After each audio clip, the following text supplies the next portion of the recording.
ಶ್ರೀಗುರುಭ್ಯೋ ನಮಃ. ಹರಿ ಓಂ.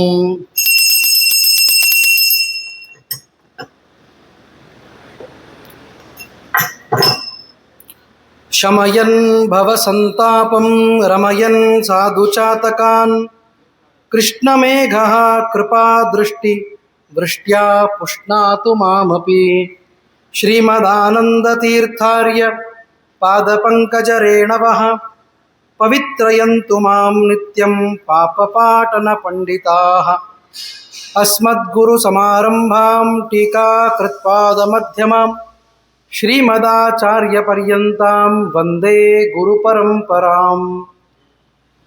ಆಪಾದಮೌಲಿಪರ್ಯಂತಂ ಗುರುಣಾಂ ಆಕೃತಿಂ ಸ್ಮರೇತ್ ತೇನ ವಿಘ್ನಾಃ ಪ್ರಣಶ್ಯಂತಿ ಸಿದ್ಧ್ಯಂತಿ ಚ ಮನೋರಥಾಃ.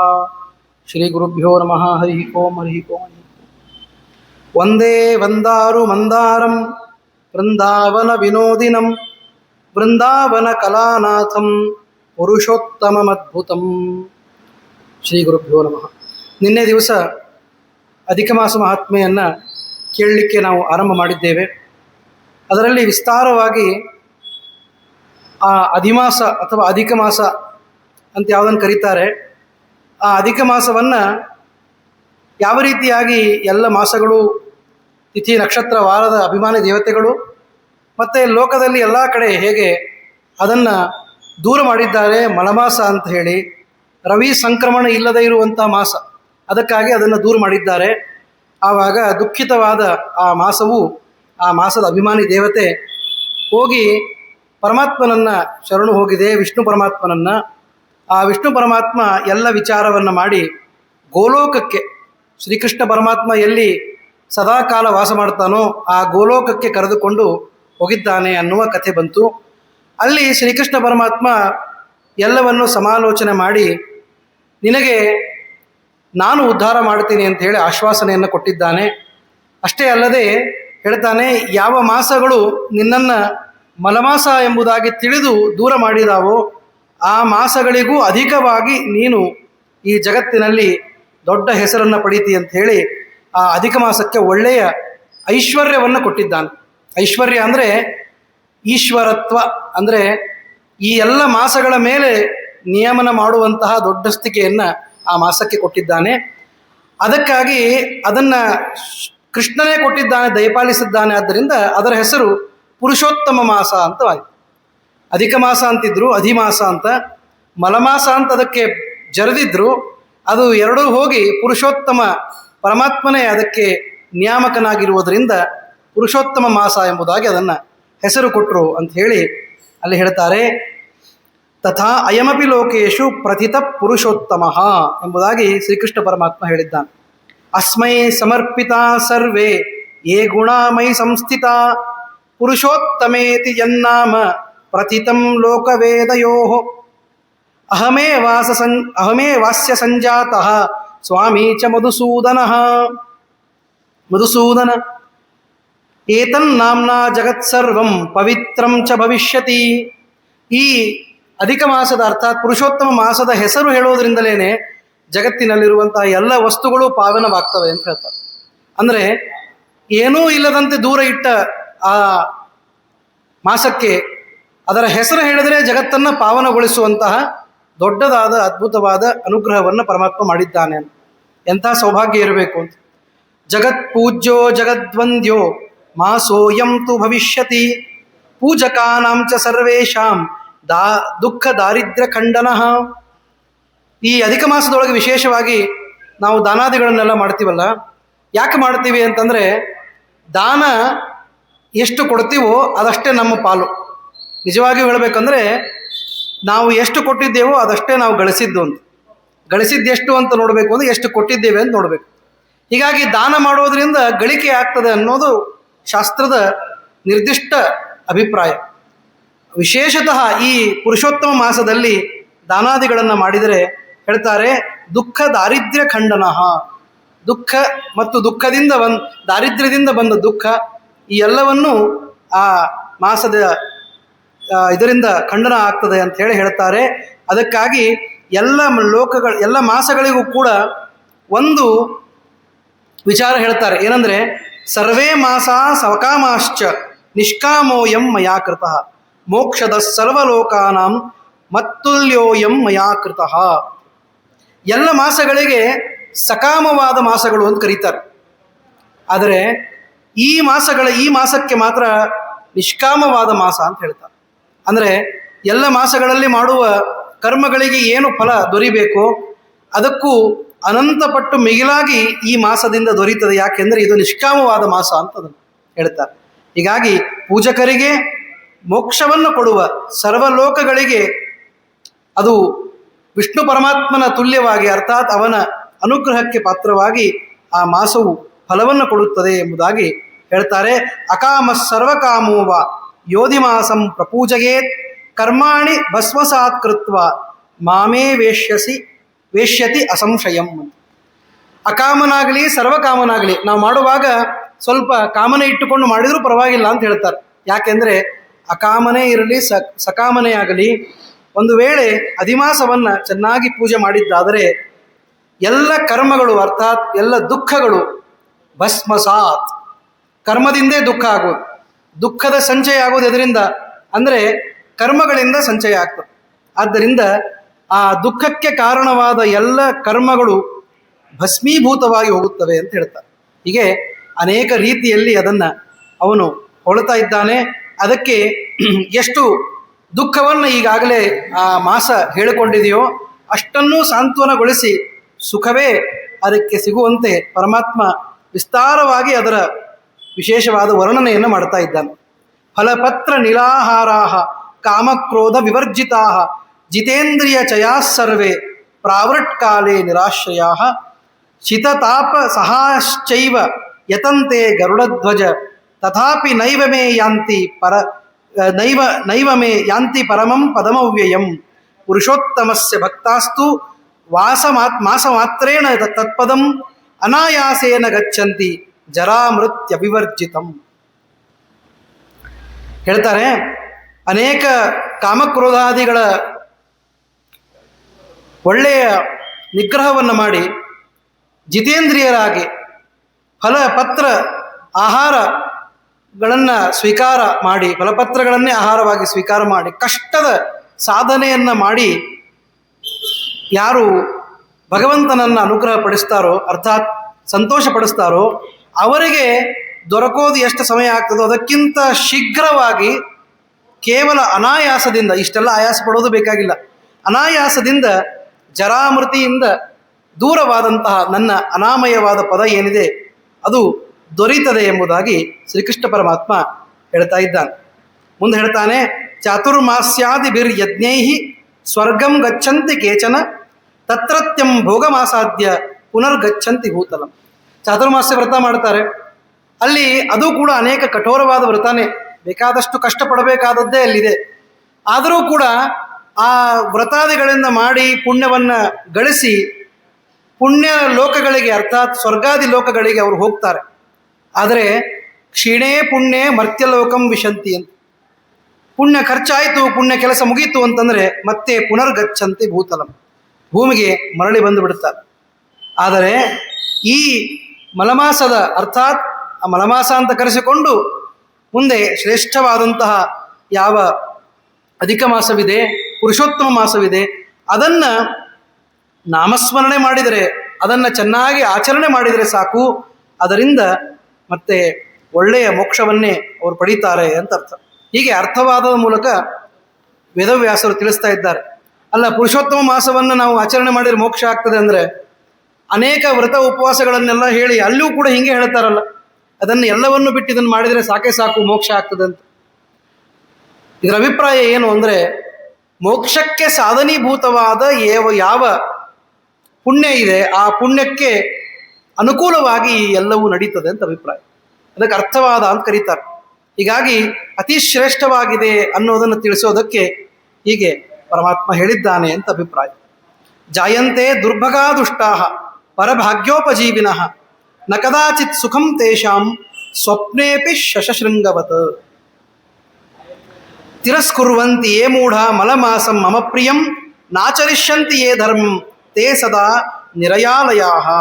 ಇನ್ನು ಏನೋ ಪ್ರತಿ 3 ವರ್ಷಕ್ಕೂ ಬರೋದೇ ಇದು ಅಧಿಕ ಮಾಸ, ಅದನ್ನು ಯಾಕಿಷ್ಟು ನಾವು ಶ್ರಮಪಟ್ಟು ಮಾಡಬೇಕು, ಬಂದಾಗ ಮತ್ತೊಂದು ಸಲ ಬಂದಾಗ ನೋಡೋಣ ಅಂತ ಹೇಳಿ ಯಾರು ತಿರಸ್ಕಾರವನ್ನು ಮಾಡ್ತಾರೋ ಅವರು ಹೇಳ್ತಾರೆ, ಪುರುಷೋತ್ತಮ ಮಾಸವನ್ನು ತಿರಸ್ಕಾರ ಮಾಡಿದವರು ನಿರಯಾಲಯಾಹ, ನರಕಕ್ಕೆ ಹೋಗಿ ಬೀಳ್ತಾರೆ.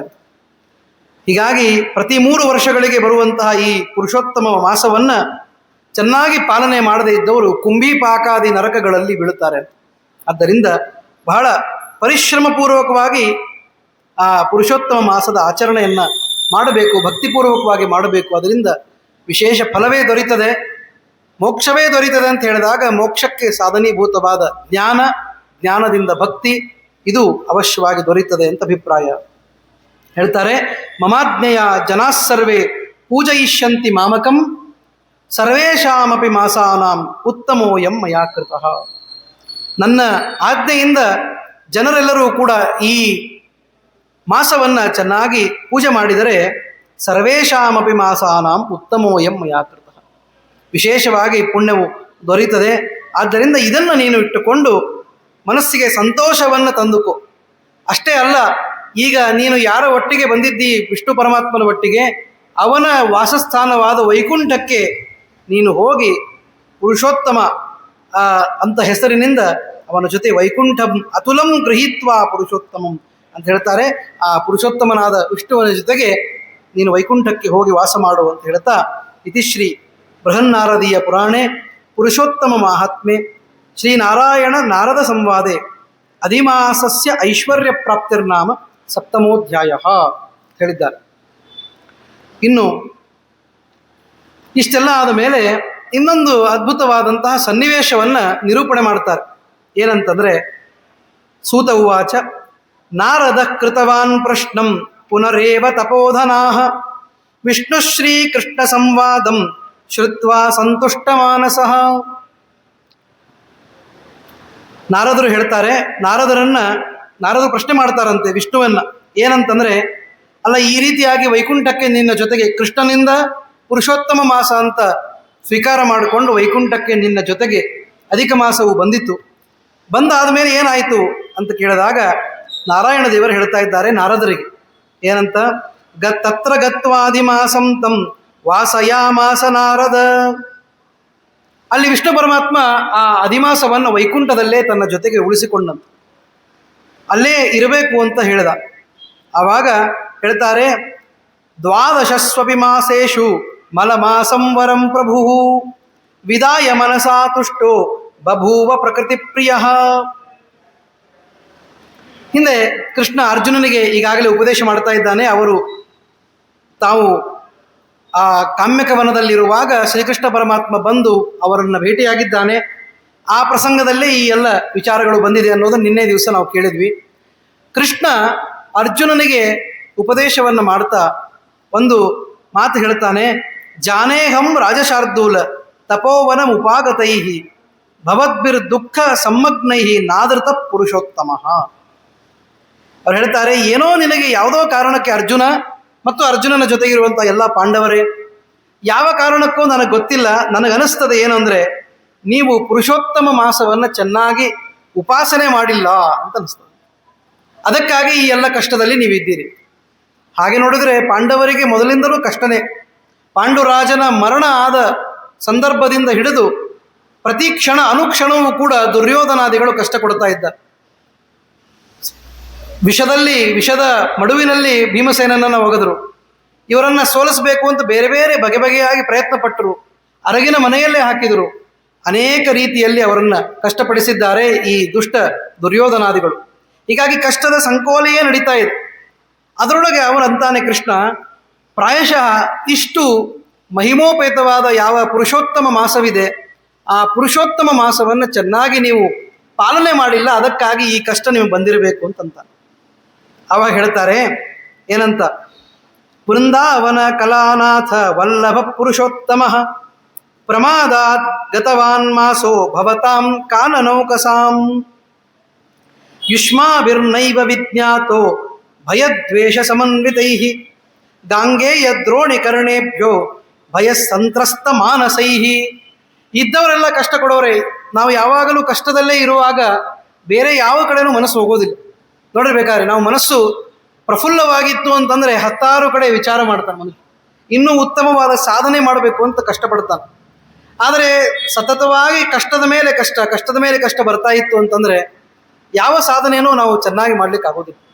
ಹೀಗೆ ಈ ಭೀಷ್ಮ ದ್ರೋಣಾದಿಗಳು ನಿಮ್ಮ ಪಿತಾಮಹರು, ಕುರುಕುಲ ಪಿತಾಮಹರು ಅಂತ ಆದರೂ ಕೂಡ ಅವರೂ ನಿಮಗೆ ಪರೀಕ್ಷೆಯನ್ನು ಮಾಡುವಂತೆ ನಿಮಗೆ ತೊಂದರೆ ಕೊಡ್ತಾ ಇದ್ದರೆ ಅವರ ಭಯದಿಂದ ತ್ರಸ್ತರಾದ ನೀವು ಯಾವ ಮಾಸವನ್ನು ಹೇಗೆ ಆಚರಣೆ ಮಾಡಲಿಕ್ಕೆ ಶಕ್ಯ? ಅದಕ್ಕಾಗಿ ಪುರುಷೋತ್ತಮ ಮಾಸ ಬಂದಾಗ ಪ್ರಾಯಶಃ ನೀವು ಆಚರಣೆ ಮಾಡಿರಲಿಕ್ಕಿಲ್ಲ. ಅದಕ್ಕಾಗಿ ಎಲ್ಲ ಕಷ್ಟಗಳು ಬಂದಿದೆ ಅಂತ ಹೇಳಿ ಇದು ಒಂದು ಒಳ್ಳೆಯ ಮಾತು. ಅಂದರೆ ಪುರುಷೋತ್ತಮ ಮಾಸದ ಮಹತಿಯನ್ನು ಹೇಳೋದಕ್ಕೆ ಪಾಂಡವರನ್ನೇ ಬಳಸಿಕೊಂಡ ಕೃಷ್ಣ ಪರಮಾತ್ಮ, ಅರ್ಥಾತ್ ಪಾಂಡವರನ್ನು ಮುಂದೆ ಮಾಡಿಕೊಂಡು ಆ ಪುರುಷೋತ್ತಮ ಮಾಸದ ಮಹತ್ವವನ್ನು ಹೇಳ್ತಾನೆ. ಅದೃಷ್ಟಂ ಯಾದೃಶಂ ಪುಂಸಾಂ ತಾದೃಶಂ ಭಾಸತೆ ಸದಾ ಅವಶ್ಯಮೇವ ಭೋಕ್ತವ್ಯಂ ಅದೃಷ್ಟ ಜನಿತಂ ಫಲಂ ಸುಖಂ ದುಃಖಂ ಭಯಂ ಕ್ಷೇಮಂ ಅದೃಷ್ಟಾತ್ ಪ್ರಾಪ್ಯತೆ ಜನೈಹಿ. ಹೀಗಾಗಿ ಎಂಥವರೇ ಇರಲಿ, ಅವರು ನಾವು ಮಾಡಿದ ಪಾಪಕ್ಕೆ ಪ್ರಾಯಶ್ಚಿತ್ತ ಅನ್ನೋದನ್ನು ಮಾಡಿಕೊಳ್ಳೇಬೇಕು. ಅದು ದೊಡ್ಡವರಿರಲಿ ಸಣ್ಣವರಿರಲಿ, ಮಹಾನುಭಾವರಿರಲಿ ಸಾಮಾನ್ಯರಿರಲಿ, ಅವರು ಅದೃಷ್ಟವನ್ನು, ಅರ್ಥಾತ್ ಅದೃಷ್ಟ ಅಂದರೆ ಪುಣ್ಯಕ್ಕೂ ಅದೃಷ್ಟ ಅಂತಾರೆ, ಪಾಪಕ್ಕೂ ಅಂತ. ಹೀಗಾಗಿ ಪಾಪದಿಂದ ಬಂದ ಯಾವ ಕಷ್ಟ ಇದೆ ಅದನ್ನು ಅನುಭವಿಸಿಯೇ ತೀರಬೇಕು, ಪುಣ್ಯದಿಂದ ಬಂದ ಯಾವ ಸುಖ ಇದೆ ಅದನ್ನು ಅನುಭವಿಸಿಯೇ ತೀರಬೇಕು. ಹೇಳ್ತಾರೆ ತಸ್ಮಾತ್ ಅದೃಷ್ಟ ನಿಷ್ಠೇಶ್ಚ ಭವದ್ಭಿಸ್ಥೀಯತಾಂ ಸದಾ. ಹೀಗಾಗಿ ನಿಮಗಾಗಿರುವಂತಹ ಯಾವ ದುಃಖ ಇದೆ ಕಾರಣ ನೀವು ಮಾಡಿದ ಕರ್ಮವೇ ಹೊರತು ಇನ್ಯಾವುದೂ ಅಲ್ಲ. ಇದನ್ನು ಪಾಂಡವರಿಗೆ ಉಪದೇಶ ಮಾಡುವುದರ ಮೂಲಕ ಕೃಷ್ಣ ಪರಮಾತ್ಮ ನಮಗೆಲ್ಲ ಉಪದೇಶ ಮಾಡ್ತಾ ಇದ್ದ. ಏನಂತಂದರೆ, ನಮಗೆ ಬಂದು ಒದಗಿರುವಂತಹ ಯಾವ ದುರಿತ ಇದೆ ಅದಕ್ಕಿನ್ಯಾರೂ ಕಾರಣ ಇಲ್ಲ. ಆತ್ಮೈವ ಹ್ಯಾತ್ಮನೋ ಬಂಧುವು ಆತ್ಮೈವ ರಿಪುರಾತ್ಮನಃ, ನಿನ್ನೆ ದಿವಸ ಹೇಳಿದೆ. ಹಾಗೆ ನಮಗೆ ನಾವೇ ಬಂಧುಗಳು, ನಮಗೆ ನಾವೇ ಮತ್ತೆ ರಿಪುಗಳು ಅಂದರೆ ಶತ್ರುಗಳು. ಹೀಗಾಗಿ ನಾವು ಮಾಡಿದ ಕರ್ಮವೇ ನಮಗೆ ದುಃಖವನ್ನು ಕೊಡ್ತಾ ಇರ್ತದೆ. ಇದಕ್ಕಿನ್ಯಾರನ್ನೂ ನಾವು ಹಳೆದು ಪ್ರಯೋಜನ ಇಲ್ಲ. ನೀವು ಪ್ರಾಯಶಃ ಈ ಉತ್ತಮ ಮಾಸದ ಆಚರಣೆಯನ್ನು ಮಾಡದೇ ಇದ್ದದ್ದು ಸಮಸ್ಯೆ ಆಗಿರಬಹುದು ಅಂತ ನಿಮಗೊಂದು ಒಳ್ಳೆ ಕಥೆ ಹೇಳ್ತೀನಿ ಅಂತಂತಾನೆ ಕೃಷ್ಣ. ಆ ಕಥೆ ಎಷ್ಟು ಅದ್ಭುತವಾಗಿದೆ ಅಂತಂದರೆ ಇದನ್ನು ನಾವು ಪ್ರಾಯಶಃ ಬೇರೆ ಕಡೆ ಕೇಳಿರಲಿಕ್ಕೆ ಶಕ್ಯ ಇಲ್ಲ, ಅಷ್ಟು ಅದ್ಭುತವಾದ ಕಥೆ. ಏನಂದರೆ, ಪಾಂಚಾಲೀಯಂ ಮಹಾಭಾಗ ಪೂರ್ವಜನ್ಮನಿ ಸುಂದರಿ ಮೇಧಾವಿ ದ್ವಿಜ ಮುಖ್ಯಸ್ಯ ಪುತ್ರಿ ಜಾತಾಸು ಮಧ್ಯಮ. ನಿನ್ನ ಹೆಂಡತಿ ಪಾಂಚಾಲಿ ಇದ್ದಾಳಲ್ಲ, ಯಾರು? ದ್ರೌಪದಿ. ಇವಳು ಹಿಂದಿನ ಜನ್ಮದಲ್ಲಿ ಅಂದರೆ ಹಿಂದಿನ ಕಾಲದಲ್ಲಿ ಮುಂಚೆ ಒಬ್ಬ ಮೇಧಾವಿ ಅನ್ನುವಂತಹ ಉತ್ತಮನಾದ ಒಬ್ಬ ದ್ವಿಜ, ಒಬ್ಬ ಋಷಿ, ಅವನ ಮಗಳಾಗಿತ್ತು. ಮೇಧಾವಿ ಅಂತ ಅವನ ಹೆಸರು. ಆ ಋಷಿಪುತ್ರಿಯಾಗಿ ಅವಳು ಇದ್ದು, ಕಾಲೇನ ಗಚ್ಚತಾ ರಾಜನ್ ಸಂಜಾತ ವಾರ್ಷಿಕಿ ರೂಪ ಲಾವಣ್ಯ ಲಲಿತ ನಯನಾಪಾಂಗಶಾಲಿನ. ಒಳ್ಳೆಯ ರೂಪ ಲಾವಣ್ಯಗಳಿಂದ ಅವಳು ಸುಶೋಭಿತಳಾಗಿ 10 ವರ್ಷದ ಹುಡುಗಿಯಾಗಿದ್ಲು. ಆವಾಗ ತಂದೆ ಬಹಳ ಚೆನ್ನಾಗಿ, ಮೇಧಾವಿ ಅಂತ ಅವ್ರ ತಂದೆ ಬಹಳ ಚೆನ್ನಾಗಿ ಅವಳನ್ನು ಲಾಲನೆ ಪೋಷಣೆಯನ್ನು ಮಾಡಿ ಕಾರಣ ಇನ್ನೊಂದಿತ್ತು ಅದಕ್ಕೆ, ಇನ್ನೂ ವಿಶೇಷವಾಗಿ ಪೋಷಣೆಯನ್ನು ಮಾಡಲಿಕ್ಕೆ ಆ ಹುಡುಗಿಯ ತಾಯಿ ಮೊದಲೇ ದೂರ ಆಗಿಬಿಟ್ಟಿದ್ದು, ತೀರ್ಕೊಂಡಿದ್ದು. ಅದಕ್ಕಾಗಿ ಇನ್ನೂ ತಾಯಿ ಇಲ್ಲದ ಮಗಳು ಅಂತ ಬಹಳ ಪ್ರೀತಿಯಿಂದ ಅವನು ಬೆಳೆಸಿದ್ದಾನೆ. ಆವಾಗ ಅವಳು ಪ್ರೀತಿಯಿಂದ ಅವಳನ್ನು ಬೆಳೆಸಿದ್ದಾನೆ. ಅವಳಿಗೂ ಯೌವನ ಬಂದಿದೆ. ಅವಳು ಅಂತ ಇದ್ದಾಳೆ, ನನ್ನ ಸ್ನೇಹಿತೆಯರಿಗೆಲ್ಲ ಮದುವೆ ಆಗ್ತಾ ಇದೆ, ನನ್ನ ವಯಸ್ಸಿನ ಎಲ್ಲ ಹುಡುಗಿಯರೆಲ್ಲ ತಮ್ಮ ತಮ್ಮ ಗಂಡಂದಿರ ಜೊತೆಗೆ ಒಳ್ಳೆಯ ಜೀವನವನ್ನು ಮಾಡ್ತಾ ಇದ್ದಾರೆ, ನನಗೆ ಯಾಕೆ ನನ್ನ ತಂದೆ ಮದುವೆ ಮಾಡ್ತಾ ಇಲ್ಲ? ತರ್ಕಯಂತಿ ತದಾ ಬಾಲ ಮಾಮೇ ವಂಶ ಕಥಂಬವೇ. ಹೀಗೆ ನಾನು ಒಳ್ಳೆ ಮದುವೆಯಾಗಿ ಮಕ್ಕಳಾಗಿ ಮನೆ ಮಾಡಿಕೊಂಡು ಚೆನ್ನಾಗಿ ಬಾಳಬೇಕು ನಾನು, ಅದು ಯಾವಾಗ ಸಾಧ್ಯ ಏನು? ನಮ್ಮ ತಂದೆಗೆ ಯಾಕೆ ಇನ್ನೂ ತಲೆಗೆ ಬರ್ತಾ ಇಲ್ಲ ಅಂತ ಮನಸ್ಸಿನೊಳಗೆ ಅನ್ಕೋತಾ ಇತ್ತು. ಇವತ್ತಿನ ಮಕ್ಕಳಾದ್ರೆ ಏನು ಮಾಡ್ತಾ ಇದ್ರು ಅಂದರೆ ಇದನ್ನು ನೇರವಾಗಿ ಕೇಳಿಬಿಡ್ತಾ ಇದ್ರು. ಆದರೆ ಆಗಿನ ಸಂಸ್ಕಾರ ಹಂಗಿತ್ತು. ತಂದೆಗೆ ಚೆನ್ನಾಗಿ ಗೊತ್ತಿದೆ ಅವನು ಮೇಧಾವಿ ಅಂತ ಅವನ ಹೆಸರು, ಆದ್ದರಿಂದ ಅವನೆಲ್ಲ ತಿಳಿದೇ ಮಾಡ್ತಾನೆ, ಆದ್ದರಿಂದ ಋಷಿ. ಹೀಗಾಗಿ ಸುಮ್ಮನಿದ್ದು, ಏನೂ ಮಾತಾಡಲಿಲ್ಲ. ಆವಾಗ ನಾನು ತಂದೆ ಮಾತಾಡ್ತಾ ಇಲ್ಲ, ಆದರೆ ನನಗೆ ಬಿಡ್ಲಿಕ್ಕೆ ಆಗ್ತಾ ಇಲ್ಲ. ಒಂದು ವಯಸ್ಸು ಬಂದ ಮೇಲೆ ಸರಿಯಾದ ಕಾಲಕ್ಕೆ ಎಲ್ಲ ಆಗಬೇಕು, ಮದುವೆ ಮೊದಲಾದ ಎಲ್ಲ ಸಂಸ್ಕಾರಗಳು ನಡೆದು ಉತ್ತಮವಾದ ಜೀವನ ಅಂತ ಆಗಬೇಕು. ಅದಕ್ಕಾಗಿ ಅವಳು ವಿಚಾರ ಮಾಡ್ತಾ ಇದ್ದಾಳೆ, ಯಾರನ್ನ ಪೂಜೆ ಮಾಡಲಿ, ಏನಂತ ನಾನು ಸಾಧನೆ ಮಾಡಲಿ, ಅದರಿಂದ ನಮ್ಮ ತಂದೆಗೆ ನನ್ನ ಮದುವೆ ಮಾಡಬೇಕು ಅನ್ನೋ ಬುದ್ಧಿ ಬರ್ತದೆ ಅಂತ ವಿಚಾರ ಮಾಡ್ತಾ ಇದ್ದಾಳೆ. ವಿಚಾರ ಮಾಡಿ ಹೇಳ್ತಾಳೆ, ಪಂಡಿತೋಪಿ ಪಿತಾ ಮೂಢೋ ಮಮ ಭಾಗ್ಯ ವಶಾದಹೋ ವಿವಾಹ ಕಾಲೇ ಸಂಪ್ರಾಪ್ತೆ ನದತ್ತ ಸದೃಶೇ ವರೇ. ಒಳ್ಳೆ ವರನ್ನು ಹುಡ್ಕೊಂಡು ಬಂದು ಮದುವೆ ಮಾಡೋದನ್ನು ಬಿಟ್ಟು ಇನ್ನು ನಮ್ಮಪ್ಪನಿಗೆ ಇನ್ನೇನು ಕೆಲಸ ಅಂತ ಇದ್ದಾಳೆ ಮನಸ್ಸಿನೊಳಗೆ. ಯಾಕೆ ಅಂದರೆ ಪಂಡಿತನಾದವರಿಗೆ ಅಂತೂ ವಿಶೇಷವಾಗಿ ಹೇಳಬೇಕಾಗಿಲ್ಲ, ಅಷ್ಟು ತಿಳುವಳಿಕೆ ಇದ್ದವ್ರು ಹೀಗೆ ಯಾಕೆ ಮಾಡ್ತಾರೆ ಅಂತ ದುಃಖ ಪೀಡಿತಳಾಗಿದ್ದಾಳೆ. ಅಂದರೆ ಸಮಯ ಪ್ರಾಯಶಃ ಇನ್ನೂ ಹೆಚ್ಚಾಗಿರಬೇಕು, ಮದುವೆ ಆಗಬೇಕು ಅಂತ ಇಚ್ಛೆ ಬಂದು ಸ್ವಲ್ಪ ಕಾಲ ಕಳೆದಿರಬೇಕು. ಅದಕ್ಕಾಗಿ ಅವಳಿಗೆ ಹೆಚ್ಚಿನ ಅದರ ಬಗ್ಗೆ ಆಸಕ್ತಿ ಉಂಟಾಗಿದೆ, ದುಃಖ ಪಡ್ತಾ ಇದ್ದಾಳೆ. ಅಷ್ಟೊತ್ತಿಗೆ ಅವನಿಗೆ ಬುದ್ಧಿಗೆ ಬಂತು. ಯಾರಿಗೆ? ಆ ಋಷಿಗೆ, ಮೇಧಾವಿ ಋಷಿಗೆ ಬುದ್ಧಿಯಲ್ಲಿ ಬಂದಿದ್ದು ಅವಳನ್ನು ಮದುವೆ ಮಾಡಿಕೊಡಬೇಕು ಅಂತ ಅವನು ಹುಡುಕ್ತಾ ಇದ್ದಾನೆ. 1 ವರ್ಷ ಹುಡುಕಿದ, 2 ವರ್ಷ ಹುಡುಕಿದ, 4 ವರ್ಷ ಆಯ್ತಂತೆ, ಯಾವ ವರನೂ ಸಿಗಲೇ ಇಲ್ಲ. ಇವಳಿಗೆ ಅನುರೂಪಳಾದ, ಇವಳನ್ನು ಮೆಚ್ಚಿ ಮದುವೆಯಾಗುವಂತಹ ಯಾವ ವರನೂ ಸಿಗದೇ ಇದ್ದಾಗ ಅವಾಪ ದೈವಯೋಗೇನ ಜ್ವರಂ ತೀವ್ರಂ ಸದಾರುಣಂ. ಅವನು ಬಹಳ ದುಃಖಿತನಾಗಿ ಒಂದು ದಿನ ಜ್ವರಕ್ಕೆ ತುತ್ತಾಗಿದ್ದಾನೆ. ಮೈಯೊಳಗೆ ಜ್ವರ ಬಂದಿದೆ. ಅದು ನಿಜವಾಗಿಯೂ ಮೈಗೆ ಬಂದಿರೋ ಜ್ವರ ಅಲ್ಲ, ಮನಸ್ಸಿಗೆ ಬಂದ ಜ್ವರ. ಯಾಕೆ ಅಂದರೆ ಮಗಳು ಮಾರುದ್ದ ಬೆಳೆದ ಮಗಳನ್ನು ಮದುವೆ ಮಾಡಿಕೊಡ್ಲಿಕ್ಕೆ ಆಗ್ತಾ ಇಲ್ಲ, ಒಳ್ಳೆ ವರ ಸಿಗ್ತಾ ಇಲ್ಲ ಅಂಥೇಳಿ ಬಹಳ ದುಃಖ ಆಗಿದೆ. ಆ ದುಃಖದಿಂದ ಜ್ವರ ಬರುತ್ತೆ. ಇದಕ್ಕೆ ಸೈಕೋಸೊಮ್ಯಾಟಿಕ್ ಡಿಸೀಸ್ ಅಂತ. ಅಂದರೆ ಮೈ ಚೆನ್ನಾಗಿರ್ತದೆ, ಆದರೆ ಮನಸ್ಸು ಚೆನ್ನಾಗಿಲ್ಲ ಅಂತ ಮೈಗೆ ಒಂದು ಜ್ವರ ಬರ್ತದೆ. ಇದಕ್ಕೆ ಏನಂತ ಕರೀತಾರೆ ಅಂದರೆ ಸೈಕೋಸೊಮ್ಯಾಟಿಕ್ ಅಂತ ಕರೀತಾರೆ. ಹಾಗಾಗಿರ್ಬೇಕು. ಮನಸ್ಸಿಗೆ ಬಹಳ ದುಃಖ ಆಯಿತು, ಏನು ಮಾಡೋದು ಅಂಥೇಳಿ ಅದರಿಂದ ಜ್ವರ ಬಂತು. ಜ್ವರ ಬಂದದ್ದು ತಡ, ಅವನು ಭಿಕ್ಷಾಟನೆಗೆ ಅಂತ ಹೊರಗೆ ಹೋದವನು ಒಂದು ಸಲ ಜೋರಾಗಿ ನೆಲಕ್ಕೆ ಅಪ್ಪಳಿಸಿ ಬಿದ್ದಿದ್ದಾನೆ. ಆ ಬಿದ್ದ ಹೊಡೆತಕ್ಕೆ ಅವನು ಮತ್ತೆ ಒಂದು ಶಕ್ತಿಯನ್ನು ಕಳೆದುಕೊಂಡು ಒಂದು ಜೀವಚ್ಛವದಂತೆ ಮನೆಯಲ್ಲಿ ಮಲಗಿದ್ದಾನೆ. ಎದ್ದು ಯಾವ ಕೆಲಸ ಮಾಡಲಿಕ್ಕೆ ಆಗ್ತಾ ಇಲ್ಲ, ದುಃಖ ಆಗಿದೆ. ಅಂತಹ ಪರಿಸ್ಥಿತಿಗೆ ಅವನು ಈಡಾಗಿದ್ದಾನೆ. ಅಥ ಪ್ರಾಚೀನ ಗಾರ್ಹಸ್ಥ್ಯ ಕೃತ ಧರ್ಮ ಪರಿಶ್ರಮಾತ್ ಸಂಸಾರ ವಾಸನಾಂ ತ್ಯಕ್ತ್ವ ಹರೌ ಚಿತ್ತ ಮಧಾರಯತ್.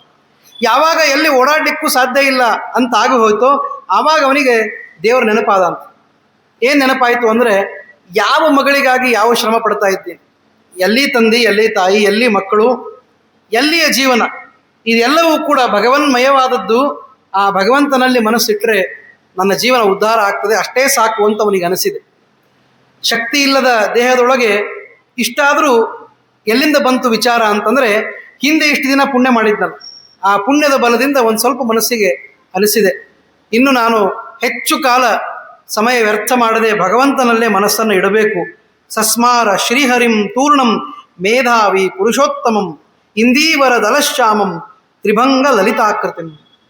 ಒಳ್ಳೆಯ ಶ್ರೀಹರಿಯ ಆ ಲಾಲಿತ್ಯಪೂರ್ಣವಾದ ಆ ಸುಂದರ ರೂಪವನ್ನು ಚಿಂತನೆ ಮಾಡ್ತಾ ಶ್ರೀಕೃಷ್ಣ ಶ್ರೀಕೃಷ್ಣ ಶ್ರೀಕೃಷ್ಣ ಅಂತ ಚಿಂತನೆ ಮಾಡ್ತಾ ಇದ್ದ. ಅದಕ್ಕೆ ಹೇಳ್ತಾರೆ, ಅವನನ್ನು ಪುರುಷೋತ್ತಮ ಅಂತ ಚಿಂತನೆ ಮಾಡಿ. ಪುರುಷೋತ್ತಮ ಶಬ್ದಕ್ಕೆ ಬಹಳ ಮಹತ್ವ ಹೇಳಿದ್ದಾರೆ. ಆದ್ದರಿಂದ ಚಿಂತನೆಯನ್ನೆಲ್ಲ ಮಾಡಿ ಮುಂದೆ ಹೇಳ್ತಾನೆ, ನಾನು ಮುಕುಂದ ಲೋಕಕ್ಕೆ ಹೋಗಬೇಕು ಅಂತ ಇಚ್ಛೆ ಪಟ್ಟಿದ್ದೀನಿ. ಅಂಕೆ ಇತಿ ಮುನಿ ವಚನಂ ನಿಶಮ್ಯ ದೂರಾತ್ ಝಟಿತಿ ಯುಯುಶ್ಚಚಾರ ಮುಕುಂದ ಲೋಕ ತದನು ಮೃತಂ ಮುನಿಂ ಕರೆ ಗೃಹೀತ್ವ ಚರಣ ಸರೋರುಹ ಈಶ್ವರಸ್ಯ. ಪಾಪ ಯಾವಾಗ ಕೃಷ್ಣ ಕೃಷ್ಣ ಅಂತ ಅವನು ಸ್ಮರಣೆ ಮಾಡಿದ್ದಾನೋ ಆ ಕ್ಷಣಕ್ಕೆ ವಿಷ್ಣುದೂತರೇ ಬಂದುಬಿಟ್ಟಿದ್ದ. ಅಂದರೆ ಅವನ ಸಾವು ಹತ್ತಿರ ಬಂದಿದೆ ಅಂತ ವಿಷ್ಣುದೂತರು ಬಂದು ಅವನನ್ನು ಕರೆದುಕೊಂಡು ಹೋಗ್ತಾ ಇದ್ದಾರೆ. ಆವಾಗ ದುಃಖಿತಳಾದ ಮಗಳು ತಮ್ಮ ತಂದೆಯನ್ನು ತೊಡೆ ಮೇಲೆ ಹಾಕ್ಕೊಂಡು ಜೋರಾಗಿ ಅಳ್ತಾ ಇದ್ದಾಳೆ. ತಾಯಿ ಇಲ್ಲ, ಬಂಧುಗಳಿಲ್ಲ, ಇರೋನು ಒಬ್ಬ ತಂದೆ, ಅವನೂ ಈಗ ಬಿಟ್ಟು ಹೋದರೆ ಮಗಳಾದ ನಾನು ಏನು ಮಾಡಲಿಕ್ಕೆ ಶಕ್ತಿ? ಬಹಳ ದುಃಖಿತಳಾಗಿದ್ದಾಳೆ. ಅಂಕೇ ಕೃತ್ವ ಪಿತೃದೇಹಂ ವಿಲಲಾಪ ಸುದುಃಖಿತ. ತೊಡೆ ಮೇಲೆ ಹಾಕ್ಕೊಂಡು ಅಳ್ತಾ ಇದ್ದಾಳಂತೆ. ತಂದೆಯ ಶವವನ್ನು ತೊಡೆಯ ಮೇಲೆ ಇಟ್ಟುಕೊಂಡು ಜೋರಾಗಿ ಅಳ್ತಾ ಇದ್ದಾಳೆ. ಕಸ್ಯಾಂಕೇ ಮಾಂ ನಿಧಾಯಾದ್ಯ ಗತೋಸಿ ವೈಷ್ಣವಂ ಪುರಂ. ತಂದೆಯನ್ನು ಕೇಳ್ತಾ ಇದ್ದಾಳೆ, ಸತ್ತ ತಂದೆಯ ಆ ಶವದ ಮುಂದೆ ಕೇಳ್ತಾ ಇದ್ದಾಳೆ, ನನ್ನನ್ನು ಯಾರಿಗೆ ಒಪ್ಪಿಸಿ ಹೋದಿ ನೀನು? ನಾನು ಎಲ್ಲಿರಬೇಕು ಇನ್ಮೇಲಿಂದ? ಒಬ್ಬ ಹೆಣ್ಣು ಮಗಳು ಅಬಲೆಯಾದ, ಅರ್ಥಾತ್ ಮದುವೆ ಆಗದೆ ಕನ್ಯೆಯ ರೂಪದಲ್ಲಿರುವ ಹೆಣ್ಣು ಮಗಳು ಎಲ್ಲಿ ಇರ್ಲಿಕ್ಕೆ ಶಕ್ಯ? ಎಷ್ಟು ಕಷ್ಟ. ಆದರೆ ಆ ತಂದೆಯ ಶವದ ಮುಂದೆ ಅಳ್ತಾ ಇದ್ದಾಳೆ. ಪಿತೃಹೀನಾಂಚ ಮಾಂ ತಾತ ಕೋವಾ ಸಂಭಾವಯಿಷ್ಯತಿ ನ ಭ್ರಾತ ನೈವ ಬಂಧುಶ್ಚ ನಚಮೇ ಮಾತಾ ತಪಸ್ವಿನಿ. ತಾಯಿ ಇಲ್ಲ, ತಂದೆ ಇಲ್ಲ, ಬಂಧು ಇಲ್ಲ, ಬಳಗ ಇಲ್ಲ, ನಾನು ಹೇಗೆ ಬಾಳಲಿ? ನಾನೂ ಕೂಡ ನಿನ್ನ ಜೊತೆ ಪ್ರಾಣ ಬಿಡ್ಲೇನು ಅಂತ ಕೇಳ್ತಾಳೆ. ಸತ್ತೋಗ್ಬಿಡ್ತೀನಿ ನಾನು ನಿನ್ನ ಜೊತೆಗೆ. ಅತಃ ಪರಂ ಮರಿಷ್ಯಾಮಿ ಜೀವನೇ ಕಿಂ ಪ್ರಯೋಜನಂ. ಇನ್ನು ನಾನು ಬದುಕಿ ಇದ್ದು ಮಾಡಬೇಕಾದದ್ದೇನು? ಆದ್ದರಿಂದ ನಾನೂ ಕೂಡ ತೀರ್ಕೊಂಡು ಬಿಡ್ತೀನಿ ಅಂತ ಹೇಳಿ ಬಹಳ ದುಃಖಪಟ್ಟಿದ್ದಾಳೆ. ಆವಾಗ ವಾಣಿಂವದ ಸುಧಾಕಲ್ಪಾಂ ಕಥಂ ತೂಷ್ಟಿಂ ಉಪಸ್ಥಿತ. ಈ ಮಾತು ಕೇಳಿದರೆ ಮಾತ್ರ ಎಂಥವರಿಗೂ ಹೃದಯ ವಿದ್ರಾವಣ ಆಗಬೇಕು. ಅಂತಾಳಂತೆ, ಇಷ್ಟು ನಾನು ಮಾತಾಡ್ತಾ ಇದ್ದೀನಿ, ನೀನು ಒಂದು ಮಾತಾಡ್ತಾ ಇಲ್ಲ. ಶವಕ್ಕೆ ಕೇಳ್ತಾ ಇದ್ದ. ಯಾಕೆಂದರೆ ದುಃಖ ಹೆಚ್ಚಾದಾಗ ಮನುಷ್ಯನ ಬುದ್ಧಿ ಕೆಲಸ ಮಾಡೋದಿಲ್ಲ. ಹಾಗೆ ಶವದ ಮುಂದೆ ಕೂತು ಇಷ್ಟೆಲ್ಲ ವಿಲಾಪವನ್ನು ಮಾಡ್ತಾ ಇರುವಾಗ ದೂರದಲ್ಲಿ ಋಷಿಗಳಿಗೆ ಕೇಳಿಸ್ತಂತೆ. ಅಲ್ಲೇ ಸುತ್ತಮುತ್ತಲೂ ಇದ್ದ ಋಷಿಗಳೆಲ್ಲ ಓಡಿ ಬಂದ್ರಂತೆ. ಏನಾಯಿತು ಅಂತ ನೋಡಿದರೆ ಅವರಿಗೂ ಮನಸ್ಸು ಕಲಕುವಂತಹ ಸನ್ನಿವೇಶ. ಎಲ್ಲೋ ನಡೆದ ಕಥೆಯನ್ನು ನಾವು ನೆನಪು ಮಾಡಿಕೊಂಡ್ರೆ ನಮಗೆ ದುಃಖ ಆಗ್ತಾ ಇದೆ. ಅಂತಹ ಸನ್ನಿವೇಶವನ್ನು ಮುಖತಃ ನೋಡಿದ ಅವರಿಗೆ ಎಷ್ಟು ದುಃಖ ಆಗಿರಬೇಕು. ಅಗತ್ಯ ದದೃಶುಹು ಸರ್ವೇ ಸುತಾಂಕಸ್ಥಂ ಮೃತಂ ಮುನಿಂ. ಮಗಳ ತೊಡೆ ಮೇಲಿರುವ ಆ ಮುನಿ, ತೀರಿಕೊಂಡ ಮುನಿಯನ್ನು ನೋಡಿ ಎಲ್ಲರೂ ಬಹಳ ದುಃಖಿತರಾಗಿದ್ದಾರೆ. ಆದರೆ ಹೇಳಿದರೆ ಸಮಾಧಾನ ತಂದುಕೋ ತಾಯಿ, ಈ ಮೃತವಾದ ದೇಹವನ್ನು ಇಟ್ಟುಕೊಂಡು ಕೂಡ್ಲಿಕ್ಕಾಗೋದಿಲ್ಲ, ಅದನ್ನು ಅಂತ್ಯೇಷ್ಟಿ ಮಾಡಬೇಕು. ಆದ್ದರಿಂದ ಬಿಟ್ಟು ಕೊಡು ಅಂತ ಕೇಳಿದಾಗ ಬಹಳ ದುಃಖಿತಳಾಗಿ ಸಮಾಧಾನವನ್ನು ತಂದುಕೊಂಡು ತನ್ನ ತಂದೆಯ ಶವವನ್ನು ಅವರಿಗೆ ಒಪ್ಪಿಸಿದ್ದಾಳೆ. ಆಮೇಲೆ ಅವರು ಹೋಗಿ ಅಂತ್ಯೇಷ್ಟಿಯನ್ನೆಲ್ಲ ಮಾಡಿಕೊಂಡು ಬಂದ ಮೇಲೆ ಇವಳು ಇನ್ನು ಎಲ್ಲಿ ವಾಸ ಮಾಡಬೇಕು, ಎಲ್ಲಿರೋದೇ ನಮ್ಮನೆ ಅಂತ ಅಂದ್ಕೊಂಡು ಅಲ್ಲೇ ಇದ್ದಾಳಂತ. ಪಾಪ ಎಲ್ಲಿ ಹೋಗ್ಲಿಕ್ಕೆ ಅವಳಿಗೆ ಅವಕಾಶ ಇಲ್ಲ. ಗಂಡನನ್ನಾದರೂ ಒರೆಸಿದ್ದರೆ ಇಷ್ಟೊತ್ತಿಗಾಗಲೇ ಮದುವೆಯಾಗಿ ಸುಖವಾಗಿರ್ಬೋದಾಗಿತ್ತು. ಅದು ನಡೀಲೇ ಇಲ್ಲ. ಜೀವನ ಎಲ್ಲ ದುಃಖಮಯ ಆಗೋಯ್ತು ಅಂತ ಅವಳು ದುಃಖ ಪಡ್ತಾ ಅಲ್ಲಿದ್ದಾಳೆ ಅಂತ ಹೇಳುವಲ್ಲಿಗೆ ಇತಿಶ್ರೀ ಬೃಹನ್ನಾರದೀಯ ಪುರಾಣೆ ಪುರುಷೋತ್ತಮ ಮಹಾತ್ಮೆ ನಾರಾಯಣ ಸಂವಾದೆ ಕುಮಾರಿ ವಿಲಾಪೋ ನಾಮ ಅಷ್ಟಮೋಧ್ಯಾಯ. ಮುಂದೆ ಹೀಗೆ ದಿನಗಳನ್ನು ಕಳೀತಾ ಇದ್ದಾಳೆ. ತಪಸ್ವಿನಿ ಆದ್ಲು. ಕನ್ಯಾ ಇದ್ದಳು, ಮದುವೆ ಆಗಲಿಲ್ಲ, ತಡವಾಯಿತು. ತಪಸ್ವಿನಿ ಆದಳು. ಯಾಕಂದರೆ ತಪಸ್ವಿಯಾದ ತಂದೆ ಹೊರಟೋದ. ಆ ಆಶ್ರಮಕ್ಕೆ ಅವಳೇ ಈಗ ಅಧಿಪತಿ ಅಂತ ಇರುವಂತೆ ಇದ್ದಾಳೆ. ಆದ್ದರಿಂದ ಕನ್ಯೆಯಾಗಿ ಅವಳು ತಪಸ್ವಿನಿಯಾಗಿ ತಪಸ್ಸನ್ನು ಮಾಡ್ತಾ ಇದ್ದಾಳೆ. ಒಂದು ದಿನ ದೇವರ ಇಚ್ಛೆಯಿಂದ ಅಲ್ಲಿ ಕೋಪಿಷ್ಠರಾದ, ಅರ್ಥಾತ್ ಕೋಪಕ್ಕೆ ಯಾವಾಗಲೂ ಅವರು ಒಂದು ಸ್ವಲ್ಪ ಆಶ್ರಯವನ್ನು ಕೊಟ್ಟವರು ದುರ್ವಾಸ ಋಷಿಗಳು. ಅವರು ಒಂದು ದಿನ ಅಲ್ಲಿ ಬರ್ತಾರೆ. ದುರ್ವಾಸರು ಬಂದ ಮೇಲೆ ಅವಳು ಹಿಂದೆ ಎಲ್ಲ ದುಃಖಪಟ್ಟಿದ್ದಾಗ ಹೋಗಿದೆ. ಈಗ ಏನು ಬಂದ ದೊಡ್ಡ ಋಷಿಗಳಿಗೆ ಸತ್ಕಾರವನ್ನು ಮಾಡಬೇಕು ಅಂತ ಅವ್ರನ್ನ ಕರ್ಕೊಂಡು ಬಂದು ಅವರಿಗೆ ಪಾದಪೂಜೆಯನ್ನೆಲ್ಲ ಮಾಡಿ ಅವಳಿಗೆ ಚೆನ್ನಾಗಿ ಮತ್ತೆ ಸಂತೋಷವನ್ನು ಪಡಿಸಿದ್ದಾಳೆ. ಆವಾಗ ದುರ್ವಾಸರು ಅವಳಿಗೆ ನೋಡಿ ಹೇಳ್ತಾರಂತೆ, ಏನಂತಂದರೆ, ಯಾಕೆ ನೀನು ಇಷ್ಟು ಕೃಶಳಾಗಿ ಇದ್ದಿ, ನಿನ್ನ ಮುಖ ನೋಡಿದರೆ ನಮ್ಗೆ ಬಹಳ ದುಃಖಿತಳಂತೆ ಕಾಣಿಸ್ತಾ ಇದ್ದೀಯಲ್ಲ, ಏನಾಗಿದೆ ಅಂತ ಕೇಳಿದಾಗ, ನಮಸ್ತೇಸ್ತು ಮಹಾಭಾಗ ಅತ್ರಿ ಗೋತ್ರ ದಿವಾಕರ ಕುತೋ ದಿಗಮನಂ ಸಾಧೋ ದುರ್ಭಗಾಯಾವಮಾಶ್ರಮೆ ಮಮ ಭಾಗ್ಯೋದಯೋ ಜಾತಃ ತವಾಗಮನತೋ ಮುನೆ. ದೊಡ್ಡವರು ಬಂದಾಗ ನಮ್ಮ ಭಾಗ್ಯ ಉದಯ ಆಯಿತು ಅಂತ ತಿಳ್ಕೊಬೇಕು. ನಾವು ಸುಮ್ಮನೆ ಯಾರೂ ಎಲ್ಲೂ ಬರೋದಿಲ್ಲ.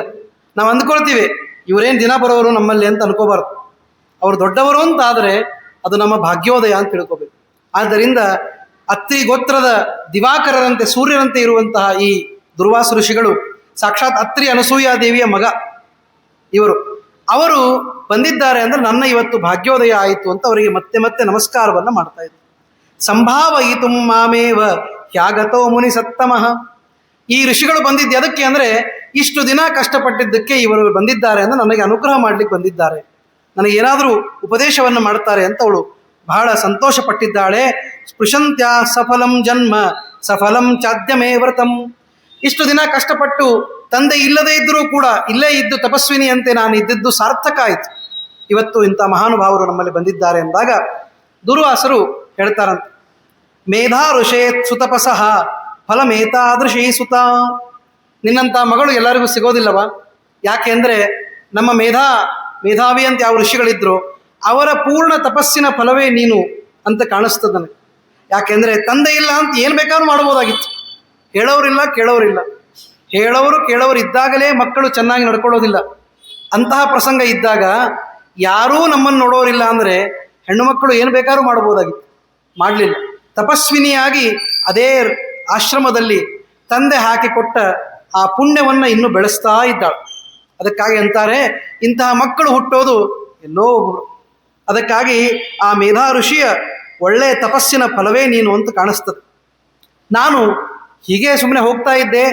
ಮುಂದೆ ಬದರಿಕಾಶ್ರಮದಲ್ಲಿ ನಾರಾಯಣ ದೇವರನ್ನು ದರ್ಶನ ಮಾಡಬೇಕು ಅಂತ ಹೋಗ್ತಾ ಇದ್ದೀನಿ. ದಾರಿಯೊಳಗೆ ಮತ್ತು ಮೇಧಾ ಋಷಿಗಳನ್ನು ಭೇಟಿಯಾಗಬೇಕು ಅಂತ ಬಂದೆ, ಈ ಪರಿಸ್ಥಿತಿ ಇಲ್ಲೆಲ್ಲ ಕಾಣಿಸ್ತಾ ಇದೆ ಅಂತ ಹೇಳಿದೆ. ಆವಾಗ ಅವಳು ಜೋರಾಗಿ ಮತ್ತೆ ವಿಲಾಪ ಮಾಡಲಿಕ್ಕೆ ಪ್ರಾರಂಭ ಮಾಡಿದ.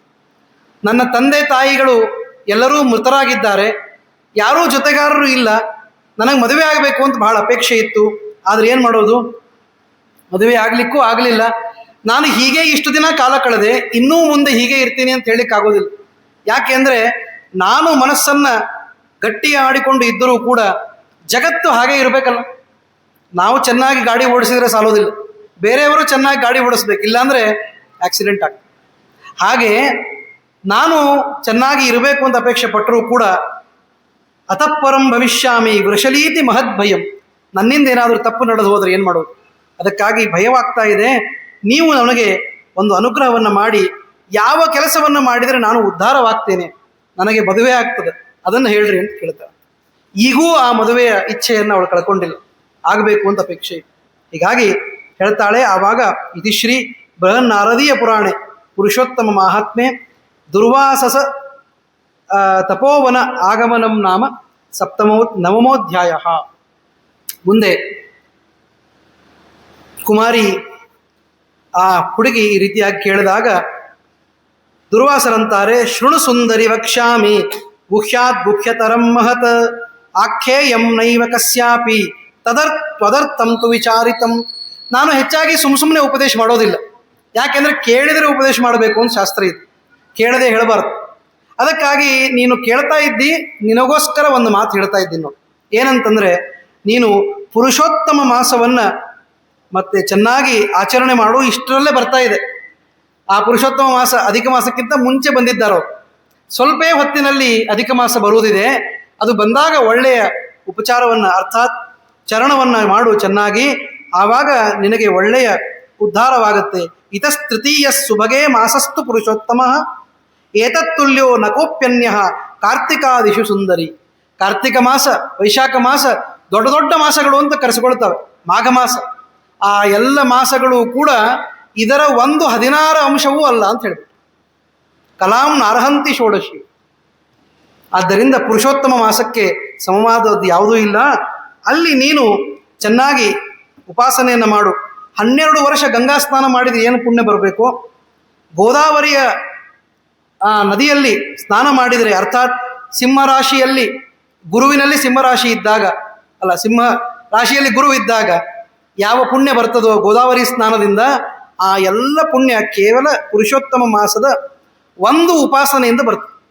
ನಾವು ಇವತ್ತೆಲ್ಲ ಕೂತಿದ್ದೀವಿ, ಇಷ್ಟು ಜನ ನಾವು ಕೂತವರಿಗೆ ದೇವರು ಏನು ಸೌಭಾಗ್ಯ ಕೊಟ್ಟಿದ್ದಾನೆ ಅಂದರೆ ಪುರುಷೋತ್ತಮ ಮಾಸದ ಆ ಫಲವನ್ನು ತಿಳಿದುಕೊಳ್ಳುವ ಸೌಭಾಗ್ಯವನ್ನು ದೇವರು ಕೊಟ್ಟಿದ್ದ. ಅದು ಒಂದು ಪುಣ್ಯವೇ ಅಂತ ತಿಳಿಬೇಕು ನಾವು. ವಿಶೇಷವಾದಂತಹ ಅವಕಾಶ ಅಂತ. ಸಕೃತ್ ಸುಸ್ನಾನ ಮಾತ್ರೇಣ ಯತ್ರ ಕುತ್ರಾಪಿ ಸುಂದರಿ. ಹೋಗಲಿ, ನೀನು ಗಂಗಾ ನದಿಗೆ ಹೋಗಿ ಸ್ನಾನ ಮಾಡಬೇಕು ಅಂತಿಲ್ಲ, ಗೋದಾವರಿಗೆ ಹೋಗಬೇಕು ಅಂತಿಲ್ಲ, ಯಾಕೆಂದರೆ ಇವರು ಇರೋರು ಒಬ್ಬಳೇ ಪಾಪ. ಎಲ್ಲಿ ಎತ್ರ ಕುತ್ರಾಪಿ, ನಿಮ್ಮ ಮನೆ ಹಿಂದೆ ಇರುವ ಆ ಸರೋವರದಲ್ಲಾದರೂ ಸ್ನಾನ ಮಾಡು, ಅದರಿಂದ ಪುಣ್ಯ ಬರ್ತದೆ ಅಂತ ಹೇಳಿದ್ರು. ಹೀಗೆ ಆಯಿತು ಅಂತಂದಾಗ ಅನೇಕ ಮಾತುಗಳನ್ನು ಅಲ್ಲಿ ಹೇಳಿದ್ದಾರೆ. ಪುರುಷೋತ್ತಮ ಮಾಸದ ಬಗ್ಗೆ ವಿಶೇಷವಾದ ಮಾತುಗಳನ್ನು ಹೇಳ್ತಾರೆ. ಕೃಷ್ಣನೇ ವಿಶೇಷವಾಗಿ ಅನುಗ್ರಹ ಮಾಡಿದ, ಪುರುಷೋತ್ತಮ ರೂಪದಿಂದ ಅನುಗ್ರಹ ಮಾಡಿದ ಮಾಸ ಇದು, ಅದನ್ನು ನೀನು ಚೆನ್ನಾಗಿ ಮಾಡು ಅಂತ ಹೇಳಿದಾಗ ಆ ಹುಡುಗಿ ಸುಮ್ಮನೆ ಇರಬೇಕೋ ಬೇಡ.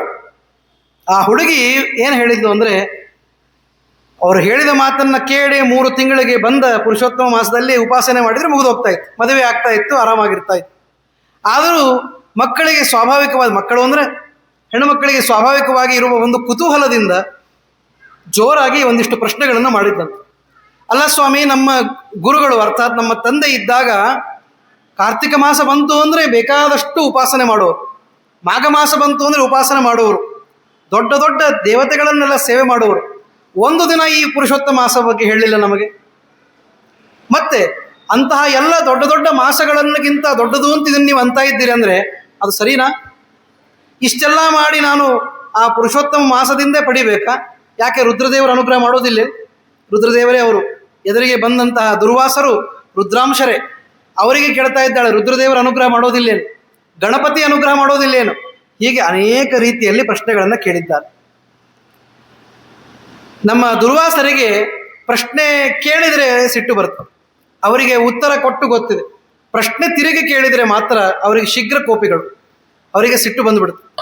ಅಲ್ಲ, ಹೇಳಿದ ಉಪಾಯವನ್ನು ಆಚರಣೆ ಮಾಡಬೇಕು, ಮತ್ತೆ ತಿರುಗಿ ಪ್ರಶ್ನೆ ಕೇಳಬೇಕು, ಕೇಳಬಾರ್ದಾಗಿತ್ತು. ಆದರೆ ಅಂತಾರೆ, ತಥಾಪಿ ನ ಶಶಾಪೈನಾಂ ಮಿತ್ರಜಾಂ ಕೃಪಯಾನ್ವಿತ. ಸಿಟ್ಟು ಬಂದರೂ ಶಾಪ ಕೊಡಲಿಲ್ಲ ಅಂತ. ಯಾಕೆ ಅಂದರೆ ನನ್ನ ಸಿಟ್ಟಿಗೆ ಶಾಪ ಕೊಟ್ಟರೆ ಈಗ ಆಗಿರೋದನ್ನೇ ತಡ್ಕೊಳ್ಳಿಕ್ಕೆ ಆಗ್ತಾ ಇಲ್ಲ ಆ ಹುಡುಗಿಗೆ, ಇನ್ನು ಮುಂದೆ ಏನು ತಡ್ಕೊಂಡಿದ್ದಾಳು. ಅದಕ್ಕಾಗಿ ಶಾಪ ಕೊಡೋದು ಬೇಡ, ನನ್ನ ಸ್ನೇಹಿತರಾದ ಯಾವ ಋಷಿಗಳಿದ್ದಾರೆ ಅವರ ಮಗಳು, ಅದಕ್ಕಾಗಿ ನಾವು ಶಾಪ ಕೊಡೋದು ಬೇಡ. ಆದರೆ ಅಂತಾರೆ, ಏನು ಮಾಡೋದು, ಜಗತ್ತಿನೊಳಗೆ ಪ್ರಾಯಸ್ಸಮಾಪನ್ನ ವಿಪತ್ತಿ ಕಾಲೇ ಧಿಯೋಪಿ ಪುಂಸಾಂ ಮಲಿನೀಭವನ್. ಒಂದು ವಿಪತ್ತಿನ ಕಾಲ ಇದ್ದಾಗ ನಮ್ಮ ಬುದ್ಧಿ ಚೆನ್ನಾಗಿ ಕೆಲಸ ಮಾಡೋದಿಲ್ಲ. ಬಂದ ದುರ್ವಾಸರಿಗೆ ಸೇವೆ ಮಾಡಬೇಕು ಅಂತ ಗೊತ್ತಾಯಿತು, ಅವರಿಗೆ ನಮಸ್ಕಾರ ಮಾಡಬೇಕು ಅಂತ ಗೊತ್ತಾಯಿತು, ಆದರೆ ಮರಳಿ ಮಾತಾಡಬಾರದು ಅಂತ ಗೊತ್ತಾಗಲಿಲ್ಲ, ಮಾತಾಡಿಬಿಟ್ರು. ಆವಾಗ ಅವರಂದರು, ಇಷ್ಟು ಪುರುಷೋತ್ತಮ ಮಾಸವನ್ನು ನೀನು ಕಡೆಯಾಗಿ ಕಂಡು ಮಾತಾಡಿದ್ದಕ್ಕೆ ಒಂದಿಷ್ಟು ನಿನಗೆ ಪಾಪ ಅನ್ನೋದು ಸಂಚಯ ಆಗಿಬಿಡ್ತು, ಏನೂ ಮಾಡಲಿಕ್ಕೆ ಆಗೋದಿಲ್ಲ. ಅಪರಂ ಪುರುಷೋತ್ತಮ ಮಾಸಸ್ಯ ಯತ್ವಯ ಅನಾದರ ಕೃತಃ ಸರ್ವತಾ ತತ್ಫಲಂ ಭಾವಿ ಇಹವಾ ಪರಜನ್ಮನಿ. ಈ ಪುರುಷೋತ್ತಮ ಮಾಸಕ್ಕೆ ನೀನೇನು ತಪ್ಪು ಮಾತಾಡಿಬಿಟ್ಟಿಯೋ ಅಥವಾ ಅದರ ಬಗ್ಗೆ ಅವಹೇಳನ ಮಾಡಿದೆಯೋ ಅದಕ್ಕೆ ಇಲ್ಲಿಯೋ ಅಥವಾ ಮುಂದಿನ ಜನ್ಮದಲ್ಲೋ ಒಂದು ಕಷ್ಟ ಅನುಭವಿಸೋದು ಗ್ಯಾರಂಟಿ. ಅವಳಂದು ಈಗಾಗಲೇ ಕಷ್ಟದಲ್ಲೇ ಇದ್ದೀನಿ ನಾನು, ಇನ್ನು ಮತ್ತೊಂದು ಕಷ್ಟ, ದುರ್ವಾಸರು ಬಂದು ಉಪಾಯ ಆಗಲಿಲ್ಲ, ಇನ್ನೊಂದು ಕಷ್ಟ ಆಗಿಬಿಡುತ್ತೆ ಅವಳಿಗೆ ಮಾಡಿದ ತಪ್ಪಿಗೆ. ಅದಕ್ಕೆ ಅವ್ರು ಹೇಳಿದರು, ನಾನೇನೂ ಮಾಡಲಾರೆ, ನಿನಗೆ ಒಳ್ಳೆಯದಾಗಲಿ ಅಂತ ಅಷ್ಟು ಹೇಳ್ತೀನಿ, ಆದರೆ ಇಷ್ಟೊತ್ತು ಮಾತನಾಡಿದ ಯಾವ ಉಡಾಫೆಯ ಮಾತುಗಳಿದೆ ಅದಕ್ಕೆ ಮಾತ್ರ ನಿನಗೆ ಫಲ ಈ ಜನ್ಮಕ್ಕೋ ಮುಂದಿನ ಜನ್ಮಕ್ಕೋ ಸಿಗೋದು ನಿಶ್ಚಿತ ಅಂತೇಳಿ ಹೋಗ್ಬಿಟ್ಟು. ಗೊತ್ತಾಯ್ತು ಇವಳಿಗೆ, ಅವರಿಗೆ ಸಿಟ್ಟು ಬಂದಿದೆ ಅಂತ ಗೊತ್ತಾಯ್ತು. ಆದರೂ ಶಾಪವನ್ನು ಕೊಟ್ಟಿಲ್ಲ, ಸ್ವಸ್ತಿ ತೇ ಅಸ್ತು ಅಂತ ಹೇಳಿದ್ದಾರೆ, ನಿನಗೆ ಒಳ್ಳೆಯದಾಗಲಿ ಅಂತೆ ಆಶೀರ್ವಾದ ಮಾಡಿದ್ದಾರೆ. ಅಂತೂ ಕಷ್ಟ ಬಂದರೂ ಮುಂದೆ ಒಳ್ಳೆಯದಾಗೋದಿದೆ ಅಂತ ಇಷ್ಟು ತಿಳಿದುಕೊಂಡು ದುಃಖದಲ್ಲಿ ಕೂತಿದ್ದಾಳೆ. ವಿಚಾರ ಮಾಡಿದ್ಲು, ನನ್ನ ಮನಸ್ಸಿಗೆ ನೋವಾಗಿದ್ದರಿಂದ ಮನೋಭಿಮಾನಿಗಳಾದ ರುದ್ರದೇವರಿಗೆ ನಾನು ಸೇವೆ ಮಾಡೋದು ಉತ್ತಮ ಅಂತ ವಿಚಾರ ಮಾಡಿ ರುದ್ರದೇವರ ಸೇವೆಯನ್ನು ಮಾಡಲಿಕ್ಕೆ ಪ್ರಾರಂಭ ಮಾಡಿ. ನೋಡ್ರಿ, ಇದು ತಿರುವು ಹೇಗೆ ಪಡಿತಾ ಇದೆ ಅವಳ ಜೀವನದಲ್ಲಿ. ಅಲ್ಲಿಗೆ ಮುಗಿಯೋದಿಲ್ಲ, ಅದನ್ನು ಹೇಳ್ತಾರೆ ಮುಂದೆ. ರುದ್ರದೇವರ ಸೇವೆಯನ್ನು ಮಾಡಬೇಕು. ವಿಮೃಶ್ಯ ಸುಚಿರಂ ಕಾಲಂ ತತ್ಕಾಲ ಫಲದಂ ಶಿವಂ ಆರಾಧಯಾಮಿ ದೇವೇಶಂ ತಪಸಾ ಪಾರ್ವತೀಪತಿಂ. ನನ್ನ ಒಳ್ಳೆಯ ತಪಸ್ಸಿನಿಂದ ಪಾರ್ವತೀಪತಿಯನ್ನು ನಾನು ಚಿಂತನೆ ಮಾಡ್ತೀನಿ ಅಂತ ಹೇಳಿ ಸಿದ್ಧ ಮಾಡಿದ್ದಾಳೆ. ಅವಾಗ ಇತಿ ನಿಶ್ಚಿತ್ಯ ದುಷ್ಕರಂ ತತ್ತಪಃ ಕರ್ತುಂ ಯೇಷ ಸ್ವಾಶ್ರಮೇ ಸ್ಥಿತ. ಅಲ್ಲೇ ಆಶ್ರಮದಲ್ಲೇ ಇದ್ದು ಒಂದು ಅಗ್ರಿ ಕಷ್ಟವಾದ, ತುಂಬ ಕಷ್ಟದಲ್ಲಿರುವಂತಹ ತಪಸ್ಸನ್ನು ಮಾಡಿದ್ದಾಳೆ. ಏನು ಕಷ್ಟ ಅಂತ ಹೇಳ್ತಾರೆ ನೋಡ್ರಿ. ಚಚಾರ ದುಶ್ಚರಂ ಬಾಲ ತಮುದ್ದಿಶ್ಯ ಪರಂ ತಪಃ. ಹೇಗೆ ಅಂದರೆ ಗ್ರೀಷ್ಮ ಋತು ಬಂದಾಗ, ಗ್ರೀಷ್ಮ ಋತು ಅಂದರೆ ಬಿಸಿಲು, ಸಿಕ್ಕಾಪಟ್ಟೆ ಬಿಸಿಲು, ಅಲ್ಲಿ ಪಂಚಾಗ್ನಿ ತಪಸ್ಸು ಮಾಡೋದು.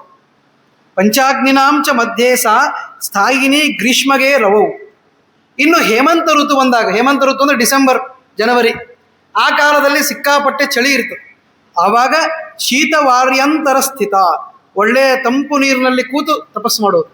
ಅಂದರೆ ಯಾವ ಕಾಲಕ್ಕೆ ಯಾವುದು ಕಷ್ಟನೋ ಅದನ್ನು ಪಡೋದು. ಈ ವಿಧವಾದ ಕಷ್ಟದಲ್ಲಿ ಒಳ್ಳೆಯ ವ್ರತವನ್ನು ಅವಳು ಮಾಡಿದ್ದಾಳು. ಮಾಡಿ ಅಂತಾಳಂತೆ, ನಾನು ಇನ್ನೂ ಕಷ್ಟಪಡಬೇಕು. ಯಾಕೆ ಅಂದರೆ ಕಷ್ಟಪಡೋದೇ ಅವಳ ಜೀವನದಲ್ಲಿ ಬಂದಿದೆ. ಈಗ ತಪಸ್ಸು ಮಾಡ್ತಾ ಇದ್ದೀನಿ, ಒಳ್ಳೆಯ ಫಲವನ್ನು ಪಡಿಬೇಕು ಪಾರ್ವತೀಪತಿಯಿಂದ. ಅದಕ್ಕಾಗಿ ಎಷ್ಟು ಸಾಧ್ಯವೋ ಅಷ್ಟು ದುಶ್ಚರವಾದ ತಪಸ್ಸನ್ನು ಮಾಡ್ತಾ ಇದ್ದಾಳೆ. 9,000 ವರ್ಷ ಕಳೀತಂತೆ. 9,000 ವರ್ಷ. 9,000 ವರ್ಷ ಆದ ಮೇಲೆ ಇಂದ್ರದೇವರಿಗೆ ಗಾಬರಿ ಆಯ್ತಂತೆ. ಅಲ್ಲ, ಮಾಡೋದು ಮಾಡ್ತಾಳೆ ತಪಸ್ಸು, ಆಮೇಲೆ ಇಂದ್ರ ಪದವಿ ಬೇಕು ಅಂದ್ರೆ ಏನು ಮಾಡೋದು?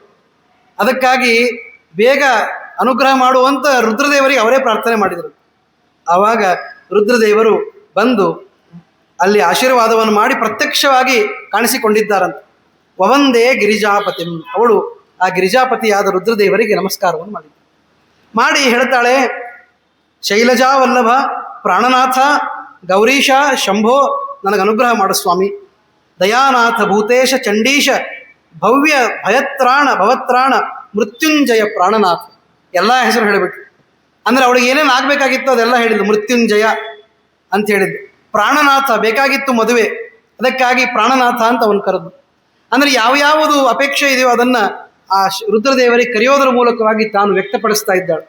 ಮನಸ್ಸಿನೊಳಗೆ ಆ ಗೃಹಸ್ಥ ಧರ್ಮದ ಬಗ್ಗೆ ಅಷ್ಟು ಆಸಕ್ತಿ ಒಳಗೆ, ಅದನ್ನು ಮಾಡಬೇಕು. ಆವಾಗ ಸದಾಶಿವ ರುದ್ರದೇವರಿಗೆ ಬಹಳ ಪ್ರೀತಿಯಾಯಿತು. ಪ್ರೀತಿಯಾಗಿ ಹೇಳಿದ, ಪ್ರಸನ್ನೋಸ್ಮಿ ಮಹಾಭಾಗೆ ಮಾಮಾಖಿದ ತಪಸ್ವಿನಿ. ಒಟ್ಟು ನೀನು ದುಃಖ ಪಡಬೇಡ, ಏನು ಬೇಕು ಹೇಳು ನಿನಗೆ ಅಂತಂದು. ಅವಳಂದು, ನಾ ಇನ್ನೇನು ಹೇಳೋದು? ಪತಿಂ ದೇಹಿ ಪತಿಂ ಮಹ್ಯಂ ಪತಿಮಹಂ ವ್ರಣೆ ಪತಿಂ ದೇಹಿ ಮಹಾದೇವ ನಾಣ್ಯನ್ಮೇ ಚಿಂತಿತಂ ಹೃದಿ. ನನಗೆ ಪತಿ ಬೇಕು, ಪತಿ ಬೇಕು, ಪತಿ ಬೇಕು, ಪತಿ ಬೇಕು, ಪತಿ ಬೇಕು 5 ಸಲ ಹೇಳಿಬಿಟ್ಲು. 5 ಬಾರಿ ಪತಿಯನ್ನು ಕೇಳಿದ್ಲಂತೆ. ಅಷ್ಟು ಸಲ ಅದನ್ನು ಹೇಳಿದ್ಲು. ನಾವು ಯಾವುದಾದ್ರೂ ವಸ್ತು ಬಹಳ ಬೇಕಾಗಿತ್ತು ಅಂದ್ರೆ ಅದು ಮತ್ತೆ ಮತ್ತೆ ಹೇಳ್ತಾ ಇರ್ತೀವಿ. ಮತ್ತೆ ಮತ್ತೆ ಹೇಳೋದ್ರ ಅಭಿಪ್ರಾಯ ಏನು ಅಂದರೆ ಹೆಚ್ಚಿನ ಆದರ ಆ ವಿಷಯದಲ್ಲಿ ನಮಗಿದೆ ಅಂತ ಅರ್ಥ. ಇವಳು 5 ಬಾರಿ ಹೇಳಿದ್ದನ್ನು ನೋಡಿ ರುದ್ರದೇವರಂದ್ರು, ಪಂಚಕೃತ್ವಸ್ತ್ವಯ ಯಸ್ಮಾತ್ ಪತಿ ಸಂಪ್ರಾರ್ಥಿತೋ ಧುನ ತಸ್ಮಾತ್ ಪಂಚ ಭವಿಷ್ಯಂತಿ ಪತಯಸ್ತವ ಸುಂದರಿ ಅಂತ ಹೇಳ್ಬಿಟ್ಟು. 1 ಸಲ ಪತಿಂ ದೇಹಿ ಅಂದರೆ ಒಬ್ಬನ್ನು ಮದುವೆ ಮಾಡಿ ಕೊಡ್ತಾ ಇದ್ರಪ್ಪ. 5 ಸಲ ಕೇಳಿಬಿಟ್ಟಲ್ಲ ಇವರು. ಅದಕ್ಕಾಗಿ 5 ಜನ ಗಂಡಂದಿರು ನಿನಗಾಗ್ತಾರೆ ಅಂತ ಹೇಳ್ಬಿಟ್ಟು. ಅವಳೊಂದು ಒಂದು ಮದುವೆ ಮಾಡಿಕೊಂಡು ಏನೋ ಜೀವನವನ್ನು ಚೆನ್ನಾಗಿ ಮಾಡಬೇಕು ಅಂತ ಅವಳು ಅಂದ್ಕೊಂಡಿದ್ಲು. 5 ಬಾರಿ ಅಂದಿದ್ದಕ್ಕೆ 5 ಗಂಡಂದಿರನ್ನ ಪಡೆಯುವ ಪರಿಸ್ಥಿತಿ ಬಂದಿತ್ತು ಅಂತ ಗಾಬರಿ ಆಗಿಬಿಟ್ರು. ಅಲ್ಲ, ವರ ಕೊಡೋದು ಅಂದರೆ ಇದು ಜಾಕ್ಪಾಟ್ ಅಂತಾರಲ್ಲ, ಹಂಗಾಯ್ತು. ಒಬ್ಬನ್ನ ಕೊಡ್ರಿ ಅಂದರೆ 5 ಜನನ ಕೊಡ್ತಾ ಇದ್ದಾರೆ ರುದ್ರದೇವರು. ಅದಕ್ಕಂದು, ಇಲ್ಲ, ಈ ರೀತಿಯಾಗಿ ಲೋಕದಲ್ಲಿ ಎಲ್ಲೂ ಕಂಡಿಲ್ಲ.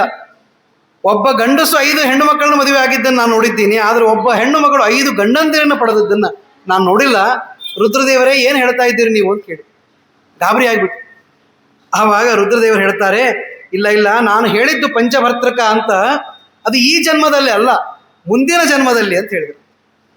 ಹೇಳ್ತಾರೆ, ನದೃಷ್ಟ ನಶ್ರುತ ಕ್ವಾಪಿ ನಾರ್ಯೇಕ ಪಂಚಭರ್ತೃಕ ಏಕಸ್ಯ ಪಂಚಪತ್ನ್ಯಸ್ತು ಪುರುಷಸ್ಯ ಭವಂತಿ ಅಂತ ಅವಳು ಕೇಳಿದಾಗ ಅವಳು ಹೇಳ್ತಾಳೆ, ಅಯೋನಿ ಸಂಭವ ತತ್ರ ಭವಿಷ್ಯಸಿ ತಪೋಬಲಾತ್ ಮಾಸ್ತು ತೇ ಅಸ್ಮಿನ್ ಭವೇ ವೀರು ಭವ್ಯಂ ಪರಜನ್ಮನಿ. ನೀನೇನು ಯೋಚನೆ ಮಾಡಬೇಡ, ಮುಂದಿನ ಜನ್ಮಕ್ಕೆ ನಿನಗೆ 5 ಜನ ಗಂಡಂದಿರು. ಆವಾಗ ನಿನ್ನ ಹುಟ್ಟು ಕೂಡ ವಿಚಿತ್ರ. ಯಜ್ಞ ಕುಂಡದಿಂದ ಎದ್ದು ಬರ್ತೀನಿ ನೀನು. ಯಾರೋ ತಾಯಿಯ ಉದರದಿಂದ ಗರ್ಭದಿಂದ ಹುಟ್ಟು ಬರೋದಲ್ಲ, ಯಜ್ಞ ಮಾಡ್ತಾರೆ. ಆ ಯಜ್ಞದಿಂದ ನೀನು ಹುಟ್ಟಿ ಬಂದವಳಾಗಿ 5 ಜನ ಗಂಡಂದಿರನ್ನು ಪಡಿತಿ ಮುಂದಿನ ಜನ್ಮಕ್ಕೆ, ಈ ಜನ್ಮಕ್ಕಲ್ಲ ಅಂತ ಹೇಳಿದ್ವಿ. ಯಾಕೆ ಅಂದರೆ ಇದಕ್ಕೆ ಕಾರಣ ಏನು ಅಂತಂದರೆ, ಸ್ವಲ್ಪ ಕಷ್ಟ ಆಗಬೇಕಲ್ಲ. ಒಬ್ಬ ಗಂಡನ ಕಟ್ಕೊಂಡು ಪಾಪ ಹೆಣ್ಮಕ್ಳು ಕಷ್ಟಪಡ್ತಿರ್ತಾರೆ. 5 ಜನ ಗಂಡಂದಿರಾದರೆ ಏನು ಕಷ್ಟ ಗೊತ್ತಾಗ್ಬೇಕು ನಿನಗೆ. ಯಾಕೆ ಅಂದರೆ ನನ್ನದೇ ಇನ್ನೊಂದು ರೂಪದಿಂದ ದುರ್ವಾಸರಾಗಿ ಬಂದಾಗ ನನ್ನ ಎದುರು ಮಾತನಾಡಿ ಅದನ್ನು ಅಪಹಾಸ ಮಾಡಿಬಿಟ್ಟು, ಏನು ಹೇಳ್ತಾ ಇದ್ದೀರಿ ನೀವು, ಪುರುಷೋತ್ತಮ ಮಾಸ ಅಂತೆ, ಇದ್ದ ಮಾಸಗಳಿಗಿಂತ ದೊಡ್ಡದಂತೆ, ಹಿಂಗೇನೋ ಒಂದು ಅಪಹಾಸ ಮಾಡಿಬಿಟ್ಟು. ಅದಕ್ಕಾಗಿ ಆ ಪಾಪ ಇದೆಯಲ್ಲ, ಅದರಿಂದ ಈ ಜನ್ಮದಲ್ಲಿ ಮದುವೆನೇ ಆಗೋದಿಲ್ಲ, ಮುಂದಿನ ಜನ್ಮಕ್ಕೆ 5 ಜನ ಗಂಡಂದರು ಆಗ್ತಾರೆ. ಪುರುಷೋತ್ತಮ ತ್ವಯಾ ಮಾಸೋ ನಕೃತೋ ಭಗವತ್ ಪ್ರಿಯ. ಅದಕ್ಕೆ ಯಸ್ಮಿನ್ ಅರ್ಪಿತಮೈಶ್ವರ್ಯಂ ಶ್ರೀಕೃಷ್ಣೇನ ಆತ್ಮನಸ್ವಕಂ. ಎಲ್ಲಿ ಶ್ರೀಕೃಷ್ಣ ಪರಮಾತ್ಮ ತನ್ನದೇ ಒಂದು ವಿಶೇಷವಾದ ರೂಪವನ್ನಲ್ಲಿಟ್ಟು ಪುರುಷೋತ್ತಮ ಅಂತೆ ಅದರ ಹೆಸರಿಟ್ಟಿದ್ದಾನೆ, ಅದನ್ನು ನೀನು ದೂರ ಮಾಡ್ತಿ. ಬ್ರಹ್ಮದೇವರು, ರುದ್ರದೇವರು, ಇಂದ್ರದೇವರು, ಸಮಸ್ತ ದೇವತೆಗಳೆಲ್ಲ ಪುರುಷೋತ್ತಮ ಮಾಸಕ್ಕಾಗಿ ಹಂಬಲಿಸ್ತಾರೆ. ಅಂತಹ ಮಾಸ ಅದು. ಅವನ ಆಜ್ಞೆಯಿಂದ ನಾವೆಲ್ಲ ವಿಷ್ಣು ತೃಪ್ತಿಗಾಗಿ ಮಾಡ್ತೀವಿ. ಅದನ್ನು ನೀನು ಬಾಯಿ ಬಂದಂತೆ ಅಂದಿದ್ದೆ, ಆದ್ದರಿಂದ ಏನೂ ಮಾಡಲಿಕ್ಕೆ ಸಾಧ್ಯ ಇಲ್ಲ. ಮಾಡಿದ್ದನ್ನು ಉಣಬೇಕಷ್ಟೇ ಫಲ. ಅದಕ್ಕಾಗಿ ಇಷ್ಟ ಆಯಿತು ಅಂತಂದು. ಅಲ್ಲ, ಇಷ್ಟು ಕಷ್ಟಪಟ್ಟು ಮಾಡಿದ ಆ ಸೇವೆಗೆ ಇಲ್ಲೂ ಫಲ ಸಿಗಲಿಲ್ಲ. ಇಲ್ಲಿ ಫಲ ಸಿಗಬೇಕಾಗಿತ್ತು, ಅಲ್ಲಿ ಸಿಗಲಿಲ್ಲ, ಮುಂದೆ ಸಿಕ್ತು. ಅದು 5 ಏನು ಮಾಡೋದು ಅಂತ ಮತ್ತೆ ಅವಳು ದುಃಖಿತಳಾಗಿದ್ದಾಳೆ ಅನ್ನೋದಾಗಿ ಹೇಳ್ತಾರೆ. ಬಹಳ ಮಿಶ್ರವಾದ ಒಂದು ಪ್ರತಿಕ್ರಿಯೆಯನ್ನು ಕೊಟ್ಟಿದ್ದಾಳೆ. ಸಂತೋಷ ಅಂತ ಹೇಳಬೇಕಾ, ದುಃಖ ಅಂತ ಹೇಳಬೇಕಾ? ರುದ್ರದೇವರ ಅನುಗ್ರಹ ಮಾಡಿದ್ರು ಅಂತ ಸಂತೋಷ ಪಡಬೇಕಾ, ಈ ಜನ್ಮದಲ್ಲದೆ ಮುಂದಿನ ಜನ್ಮಕ್ಕೆ ಪತಿ ಸಿಗ್ತಾರೆ ಅಂತ ದುಃಖ ಪಡಬೇಕಾ? ಯಾವುದೂ ತಿಳಿತಾ ಇಲ್ಲ. ಹೀಗಾಗಿ ವದನ್ನೇವಂ ನೀಲಕಂಠ ಕ್ಷಿಪ್ರಮಂತರ್ದಧೇ ಹರಹ ಚಕಿತಾಸ ಅಭವದ್ಬಾಲ ಯೂಥಭ್ರಷ್ಟ ಮೃಗೀಯಥ. ಅವಳು ಹೆಂಗಾಯಿತು ಅಂತಂದರೆ, ಒಂದು ದೊಡ್ಡ ಈ ಜಿಂಕೆಗಳ ಪರಿವಾರದಲ್ಲಿ ಒಂದು ಜಿಂಕೆ ತಪ್ಪಿಸಿಕೊಂಡು ಹೋದರೆ ದಿಕ್ಕು ತೋಚದೆ ಓಡ್ತಾ ಇರ್ತದೆ ನೋಡಿರ್ಬೇಕಾದ್ರೆ. ಆ ಸಣ್ಣ ಜಿಂಕೆ ದಿಕ್ಕು ತೋಚದೆ ಓಡಾಡ್ತಾ ಇರಬೇಕಾದ್ರೆ ಹೇಗೆ ಅತ್ತಿತ್ತ ಓಡಾಡಿ ಮನಸ್ಸು ತಿಳಿಯದಂತೆ ಆಗಿರ್ತದೋ, ಹಾಗೆ ತನ್ನ ಸಾರ್ಥ ಅಂದರೆ ಗುಂಪು, ತನ್ನ ಗುಂಪಿನಿಂದ ದೂರಾದ ಆ ಜಿಂಕೆಯಂತೆ ಇವಳು ದುಃಖಿತಳಾಗಿ ಒಂದಿಷ್ಟು ತಿಳಿಯದಂತೆ ಸುಮ್ಮನೆ ಕೂತಿದ್ದಾಳಂತೆ. ಇತಿ ಶ್ರೀ ಬೃಹನ್ನಾರದೀಯ ಪುರಾಣೆ ಪುರುಷೋತ್ತಮ ಮಹಾತ್ಮೆ ಶಿವವಾಕ್ಯಂ ನಾಮ 11ೋಧ್ಯಾಯ. ಇನ್ನು ಕೊನೆಯ ಅಧ್ಯಾಯದಲ್ಲಿ, ಅರ್ಥಾತ್ ಇವತ್ತಿನ ಅಭಿಪ್ರಾಯದ ಕೊನೆಯ ಅಧ್ಯಾಯದಲ್ಲಿ ಏನಾಯಿತು ಮುಂದೆ ಅಂತ ಕೃಷ್ಣ ಹೇಳ್ತಾ ಇದ್ದಾನೆ. ಏವಂ ಗತೆ ಶಿವೇ ರಾಜನ್ ಸಾ ಬಾಲ ವಿಗತ ಪ್ರಭಾ. ಅವಳ ಮನಸ್ಸಿಗೆ ಯಾವ ತೃಪ್ತಿನೂ ಉಳಿಲಿಲ್ಲ. ನೆನಪು ಮಾಡ್ಕೊಳ್ರಿ, ತಾಯಿಯನ್ನು ಕಳ್ಕೊಂಡಿದ್ಲು, ದುಃಖದಲ್ಲಿದ್ಲು. ತಂದೆಯ ಪ್ರೀತಿಯಲ್ಲಿ ಒಂದು 10 ವರ್ಷ 15 ವರ್ಷ ಬೆಳೆದ್ಲು. ತಂದೆ ತೀರಿಕೊಂಡ. ಆಮೇಲೆ ತಪಸ್ಸನ್ನು ಮಾಡ್ತಾ ಅದೇ ಆಶ್ರಮದಲ್ಲಿ ಕಳೆದ್ಲು. ದುರ್ವಾಸರು ಬಂದರು, ಏನೋ ಮಾತಿನ ಬರದೊಳಗೆ ಅದು ವ್ಯತ್ಯಾಸವಾಗಿ ಅಲ್ಲಿ ದುಃಖ ಆಯಿತು. ಆಮೇಲೆ ರುದ್ರದೇವರನ್ನು ಒಲಿಸಿಕೊಳ್ಳಲಿಕ್ಕೆ ಇನ್ನಿಲ್ಲದ ಪ್ರಯತ್ನವನ್ನು ಮಾಡಿದ್ಲು. ಅಲ್ಲೂ ದುಃಖನೇ. ದುಃಖ ಅಥವಾ ಸುಖ ಮಿಶ್ರಿತ ದುಃಖ, ದುಃಖ ಮಿಶ್ರಿತ ಸುಖ ಅದಾಗೋಯ್ತು. ಹೀಗಾಗಿ ಅವಳು ವಿಗತ ಪ್ರಭಳಾಗಿದ್ದಾಳೆ. ಮುಖದಲ್ಲಿ ಕಾಂತಿಯೇ ಇಲ್ಲ. ನಾವು ದುಃಖಿತರಾಗಿ ಕೂತ್ರೆ ಗೊತ್ತಾಗ್ತದೆ ಎದುರು ನೋಡೋರಿಗೆ, ಪಾಪ ಯಾಕೋ ದುಃಖಪಟ್ಟಿದ್ದಾರೆ ಇವರು ಅಂತ ಹೇಳಿ. ಹಾಗಾಯ್ತು. ದಾವಾಗ್ನಿ ದಗ್ಧ ಪತ್ರಾಸ ಲತೇ ವಾಸ ತಪಸ್ವಿ. ಹೇಗಾಗಿದ್ಲು ಅಂದರೆ, ಕಾಡ್ಗಿಚ್ಚು ಬಂದಾಗ ಲತಾ ಒಂದು ಬಳ್ಳಿ ಸುಟ್ಟರೆ ಮಧ್ಯದ ಕಾಂಡ ಮಾತ್ರ ಉಳ್ಕೊಂಡಿರ್ತದೆ ಕೃಶವಾಗಿ, ಬಾಕಿ ಎಲ್ಲವೂ ಸುಟ್ಟು ಹೋಗಿರ್ತದೆ. ಹಾಗೆ ಅವಳು ಕಾಣಿಸ್ತಾ ಇದ್ಲು ಪಾಪ.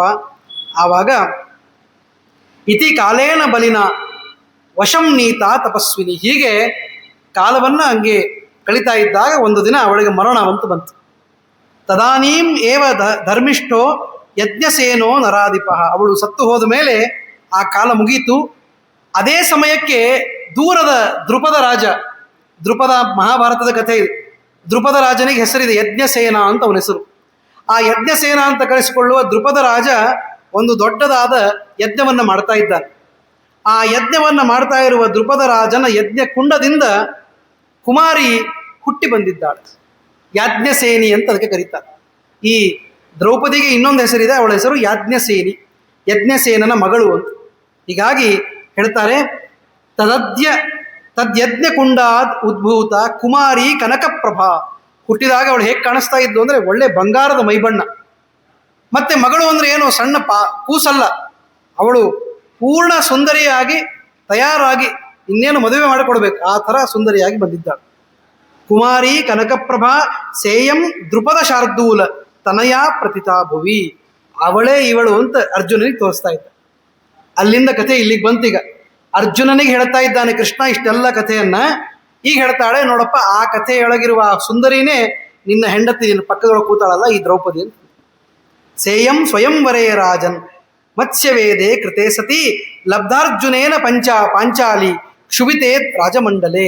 ಆ ಹುಡುಗಿ ಕಷ್ಟಪಟ್ಟಲ್ಲ ಇಷ್ಟಪಟ್ಟು ಮತ್ಸ್ಯಯಂತ್ರವನ್ನು ಭೇದಿಸಿದ ಅರ್ಜುನನನ್ನು ವರೆಸಿದಳು. ಆ ಅರ್ಜುನನಿಗೆ ಏನಾಯ್ತು ಅಂದರೆ ಬೈ 1 get 4 ಆಯಿತು. ಮದುವೆ ಆದದ್ದು ಅರ್ಜುನ, ಜೊತೆಗೆ 4 ಜನರು ಕೂಡ ಅವರ ಪತಿಯಾದರು. ಹೀಗೆ ಪಾಂಚಾಲಿ ಅಂತ ಅವಳನ್ನು ಕರೀತಾರೆ. ಅವಳೇ ಇವಳು ಅಂತ ಹೇಳಿದ. ತೃಣೀಕೃತ್ಯ ನೃಪಾನ್ ಸರ್ವಾನ್ ಭೀಷ್ಮ ಕರುಣಾದಿ ಕಾನ್ ಬಹೂನ್ ಸೇಯಂ ಕಚಗ್ರಹಂ ಪ್ರಾಪ್ತ ದುಷ್ಟ ದುಶ್ಯಾಸನಾನ್ ಮುನೆ. ಅಂತಹ ದ್ರೌಪದಿ ದೇವಿ ಪಂಚ ಪತಿಗಳನ್ನು ಸಾಧಿಸಿ ಮುಂದೆ ಆ ಪತಿಗಳ ಕಾರಣಕ್ಕಾಗಿಯೇ ಆ ದುಷ್ಟನಾದಂತಹ ದುಶ್ಯಾಸನ ಕೈಯಲ್ಲಿ ಬಳಲಿದ್ದಾಳೆ.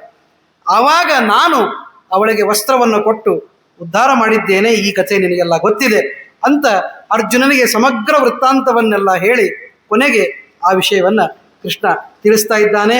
ಸದಾಮಯಿ ಕೃತಸ್ನೇಹ ಮತ್ಪ್ರಾಣ ಮತ್ಪರಾಯಣ ಮಾಮಾತಿ ವಲ್ಲಭ ಸಾಧ್ವಿ ಸಖೀ ಮೇ ಪ್ರಾಣಸನ್ನಿಭ ತಥಾಪ್ಯುಪೇಕ್ಷಿತೇಯಂ ಸಾ ಪುರುಷೋತ್ತಮ ಹೇಳನಾಥ್. ನಾನೂ ಕೂಡ ಅವಳಿಗೆ ಒಂದಿಷ್ಟು ದುಶ್ಯಾಸನದಿಂದ ಕಷ್ಟ ಬಂತು, ಬೇರೆ ಬೇರೆ ಪ್ರಸಂಗದ ಕಷ್ಟಗಳೆಲ್ಲ ಬಂದಾಗಲೂ ಕೂಡ ಸುಮ್ಮನಿದ್ದೆ. ಯಾಕೆ ಗೊತ್ತೇನು? ನೋಡಿದರೆ ಅವಳು ನನಗೆ ಬಹಳ ಪ್ರೀತ್ಯಾಸ್ಪದಳು. ದ್ರೌಪದಿಯನ್ನು ಬಹಳ ಪ್ರೀತಿ ಮಾಡ್ತಾನೆ ಕೃಷ್ಣ, ನನ್ನ ಪರಮ ಭಕ್ತಳು ಅಂತ. ಆದರೂ ಹಿಂದೆ ಪುರುಷೋತ್ತಮ ಮಾಸಕ್ಕೆ ಬೈದಿದ್ದರಿಂದ ಒಂದು ಸ್ವಲ್ಪ ಅವಳಿಗೆ ದುಃಖ ಬಂದಿದೆ ಅಂತ ಹೇಳ್ತಾ ಇದ್ದಾನೆ. ಉಪೇಕ್ಷೆ ಮಾಡಿದ್ದರಿಂದ, ಬೈದಿದ್ದಿಲ್ಲ, ಉಪೇಕ್ಷೆ ಮಾಡಿದ್ದು. ಅದ್ಯಾವ ಮಾಸರಿ ಅಂತ ಉಪೇಕ್ಷೆ ಮಾಡಿದ್ಲು. ಅದಕ್ಕಾಗಿ ಪುರುಷೋತ್ತಮ ಮಾಸಕ್ಕೆ ಹಾಗೆ ಹೇಳಿದ್ದರಿಂದ ಯಾರೇ ಹೇಳಲಿ, ಅದು ಎಷ್ಟೇ ಭಕ್ತರಿರಲಿ, ಪುರುಷೋತ್ತಮ ತಿರಸ್ಕಾರ ಕರ್ತಾರಂ ಪಾತಯಾಮ್ಯಹಂ. ಯಾರು ಈ ಮಾಸವನ್ನು ತಿರಸ್ಕಾರ ಮಾಡ್ತಾರೆ, ಇದು ಇನ್ನೊಂದು ದಿನ ಇನ್ನೊಂದು ತಿಂಗಳು ಅಂತ ಇಷ್ಟೇ ತಿಳ್ಕೊತಾರೋ ಅವರಿಗೆ ಪಾತಯಾಮ್ಯಹಂ, ಕೆಳಗೆ ಬೀಳಿಸ್ತೀನಿ ಅವ್ರನ್ನ ಅಂತಂತ. ಹೀಗಾಗಿ ನಾವು ಮೇಲೆ ಹೇಳಬೇಕು ಅಂತಂದರೆ ಈ ವಿಶೇಷವಾದ ಪರ್ವಕಾಲದಲ್ಲಿ ಉತ್ತಮವಾದ ಸಾಧನೆಯನ್ನು ಮಾಡಬೇಕು. ಕಿಂ ಪುನರ್ಮಾನುಷಾಣಂತು ಸರ್ವಾರ್ಥ ಫಲದಾಯಕ. ಹೀಗೆ ದೇವತೆಗಳಿಗೆ ಇದು ಅನಿವಾರ್ಯ, ಯಾಜ್ಞಸೇನಿಯಾದ ದ್ರೌಪದಿ ದೇವಿಗೆ ಅನಿವಾರ್ಯ ಅಂತ ಆದರೆ ಸಾಮಾನ್ಯ ಮನುಷ್ಯರ ಕಥೆ ಏನು? ಅವರ ಅವಶ್ಯವಾಗಿ ನಾವು ಕೂಡ ಮಾಡಲೇಬೇಕು ಅಂತ ಅದರಿಂದ ಕೃಷ್ಣ ಹೇಳ್ತಾನೆ. ವರ್ಷೆ ಚತುರ್ದಶೆ ಪೂರ್ಣೆ ಸರ್ವಂ ತೇ ಭವಿತಾ ಶುಭಂ. ಆಯ್ತಪ್ಪ, ಇನ್ನೂ ಕಷ್ಟದ ಕೆಲಸ ಮುಗಿತಾನೇ ಇಲ್ಲಲ್ಲ, ಆ ಹುಡುಗಿ ಆಗಿದ್ದಾಗ ಶುರುವಾದ ಕಷ್ಟ ಈಗೂ ನಡೀತಾ ಇದೆ ಅಂತಂದರೆ ಏನೂ ಚಿಂತೆ ಮಾಡಬೇಡ. ವನವಾಸ ಮುಗೀತದೆ ಯಾವಾಗ? 14 ವರ್ಷ ವನವಾಸ. ಅದಾದ ಮೇಲೆ ಸರ್ವಂ ತೇ ಭವಿತಾ ಶುಭಂ, ನಿನಗೆಲ್ಲವೂ ಶುಭವು ಆಗುತ್ತದೆ ಅಂತ ಹೇಳಿ ಅವಳಿಗೆ ಆಶೀರ್ವಾದವನ್ನು ಶ್ರೀಕೃಷ್ಣ ಪರಮಾತ್ಮ ಮಾಡಿದ್ದಾನೆ. ಹೇಳ್ತಾನೆ, ಯಾದೃಶ ಮೇ ಪ್ರಿಯಾ ಭಕ್ತ ತಾದೃಶೋ ನಾಸ್ತಿ ಕಶ್ಚನ, ಏನ ಮೇ ಪೀಡಿತ ಭಕ್ತ ತೇನಾಹಂ ಪೀಡಿತ ಸದಾ. ಅದರಿಂದ ಏನು ಗೊತ್ತಾಯಿತು ಅಂದರೆ, ನನ್ನ ಭಕ್ತರು ಯಾವ ರೀತಿಯಾಗಿ ಆಧರಿಸಲ್ಪಡ್ತಾರೋ ಅಂದರೆ ಏನರ್ಥ? ಪರಮಾತ್ಮನ ಭಕ್ತ ಅಂತಂದರೆ ಪುರುಷೋತ್ತಮ, ಈ ಮಾಸದ ಅಧಿದೇವತೆ. ಅದನ್ನು ನಾವು ಭಕ್ತಿಯಿಂದ ಆಚರಣೆ ಮಾಡಿದರೆ ಅದು ಪರಮಾತ್ಮನ ಆಚರಣೆ ಮಾಡದಂಗೆ ಲೆಕ್ಕ. ಮತ್ತೆ ಅದನ್ನು ನಾವು ಬಿಟ್ಟರೆ ಪರಮಾತ್ಮನನ್ನು ಬಿಟ್ಟಂತೆ ಲೆಕ್ಕ. ಅದನ್ನೇ ಹೇಳ್ತಾನವ, ಏನಮೇ ಪೀಡಿತ ಭಕ್ತ ತೇನಾಹಂ ಪೀಡಿತ ಸದಾ. ಆದ್ದರಿಂದ ಅದನ್ನು ಬಿಡಬೇಡ್ರಿ. ನಾವಲೋಕ್ಯೋ ಮಯಾ ದೃಷ್ಟೋ ದಂಡಾರ್ಥಮಪಿ ಪಾಂಡವ. ಎಷ್ಟು ಕಠೋರವಾಗಿ ಹೇಳ್ತಾನಂತಂದರೆ, ಅವನನ್ನು ನಾನು ದಂಡಾರ್ಥವಾಗಿಯೂ ನಾವು ಮುಖ ನೋಡೋದಿಲ್ಲ. ಯಾರು ಅಧಿಕ ಮಾಸದಲ್ಲಿ ಪುರುಷೋತ್ತಮನ ಸ್ಮರಣೆಯನ್ನು ಮಾಡದೆ ಸತ್ಕಾಲಕ್ಷೇಪವನ್ನು ಮಾಡದೆ ಇರ್ತಾರೋ ಅವರ ಮುಖವನ್ನೂ ನಾನು ನೋಡುವುದಿಲ್ಲ. ದಂಡನೆ ಕೊಡಬೇಕಾದ್ರೂ ಕಣ್ಣು ಮುಚ್ಚಿ ದಂಡನೆ ಮಾಡ್ತೀನಿ ಅಂತ ಅರ್ಥ. ಯಾರು ಮುಖ ನೋಡೋದಿಲ್ಲ. ಹೀಗೆ ಹೇಳಿ ಕೃಷ್ಣ ತಾನು ದ್ವಾರಕಾಪಟ್ಟಣಕ್ಕೆ ಮರಳಿದ್ದಾನೆ. ಕುಶಸ್ಥಲೀಂ ಜಿಗಮಿಷುಹು ಉವಾಚ ಮಧುಸೂದನ. ನಾನಿನ್ನು ಹೊರಡ್ತೀನಿ ಅಂತ ಹೇಳಿ ಕೃಷ್ಣ ಹೇಳ್ತಾ ಇದ್ದಾನೆ. ಆಮೇಲೆ ಅಲ್ಲಿರುವಂತಹ ಪಾಂಡವರೆಲ್ಲ, ಪರಮಾತ್ಮ ನೀನು ಇಲ್ಲಿಗೆ ದಯಮಾಡಿಸಿ ನನಗೆ ಇಷ್ಟೆಲ್ಲವನ್ನ ವೃತ್ತಾಂತವನ್ನು ಹೇಳಿದೆ. ನನ್ನ ಹೆಂಡತಿ ದ್ರೌಪದಿ ಇಷ್ಟೆಲ್ಲ ಅನುಭವಿಸಿ ಬಂದಿದ್ದಾಳೆ ಅಂತ ನಮಗೆ ಗೊತ್ತಿರಲಿಲ್ಲ. ನಿಜವಾಗಿಯೂ ಈ ಕಥೆ ಬಹಳ ಅಪರೂಪದ್ದೇ. ಈ ಕಥೆ ಎಲ್ಲ ಕಡೆ ಕೇಳಲಿಕ್ಕೆ ಸಿಗೋದಿಲ್ಲ. ದ್ರೌಪದಿ ದೇವಿ ಹಿಂದಿನ ಜನ್ಮದಲ್ಲಿ ಹೀಗಾಗಿತ್ತು, ಅದರಿಂದ ಅವಳಿಗೆ ಪಂಚಪತಿತ್ವ ಬಂತು ಅಂತ ಹೇಳಿ ಕಥೆ ಸಿಗೋದಿಲ್ಲ. ಇಷ್ಟು ಅಪರೂಪದ ವಿಷಯವನ್ನು ನಮಗೆ ತಿಳಿಸಿ ಅನುಗ್ರಹವನ್ನು ಮಾಡಿದ್ದಿ. ಆದರೂ ನಾವು ಕರೆದಾಗೆಲ್ಲ ನೀನು ಬರ್ತಾ ಇರಬೇಕು. ಅದಕ್ಕಾಗಿ ನೀವು ಅನುಗ್ರಹವನ್ನು ಮಾಡು ಅಂದಾಗ ಅವಶ್ಯ ಮಾಡ್ತೀನಿ. ಮೊದಲಿಗೆ ಇನ್ನು ಸ್ವಲ್ಪೇ ದಿವಸಕ್ಕೆ ಬರುವ ಆ ಅಧಿಕ ಮಾಸದಲ್ಲಿ ನೀನು ನನ್ನನ್ನು ಸೇವೆ ಮಾಡ್ರಿ ಅಂತ ಕೃಷ್ಣ ಹೇಳ್ತಾ ಇದ್ದಾನೆ.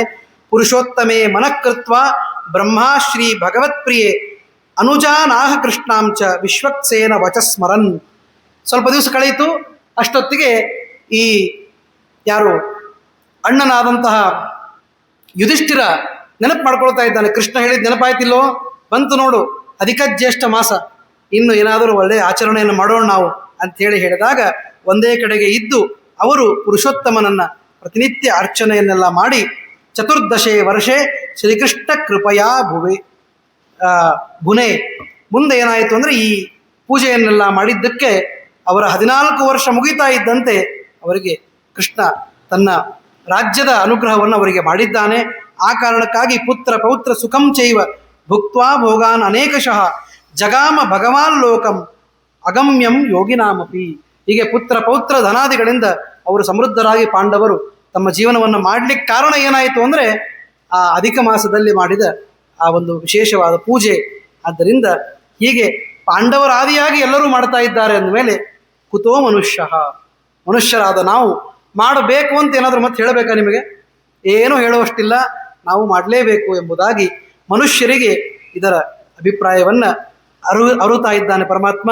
ಇತಿ ಶ್ರೀ ಬೃಹನ್ನಾರದೀಯ ಪುರಾಣೆ ಪುರುಷೋತ್ತಮ ಮಾಹಾತ್ಮೆ ನಾರಾಯಣ ನಾರದ ಸಂವಾದೆ ಪುರುಷೋತ್ತಮ ವ್ರತೋಪದೇಶೋ ನಾಮ 12ೋಧ್ಯಾಯಃ. ಶ್ರೀಕೃಷ್ಣಾರ್ಪಣಮಸ್ತು. ಅನೇನ ಭಾವಿಯತ್ ಪುಣ್ಯಂ ಅವಾಪ್ನೋತು ಗುರುರ್ಮಮ.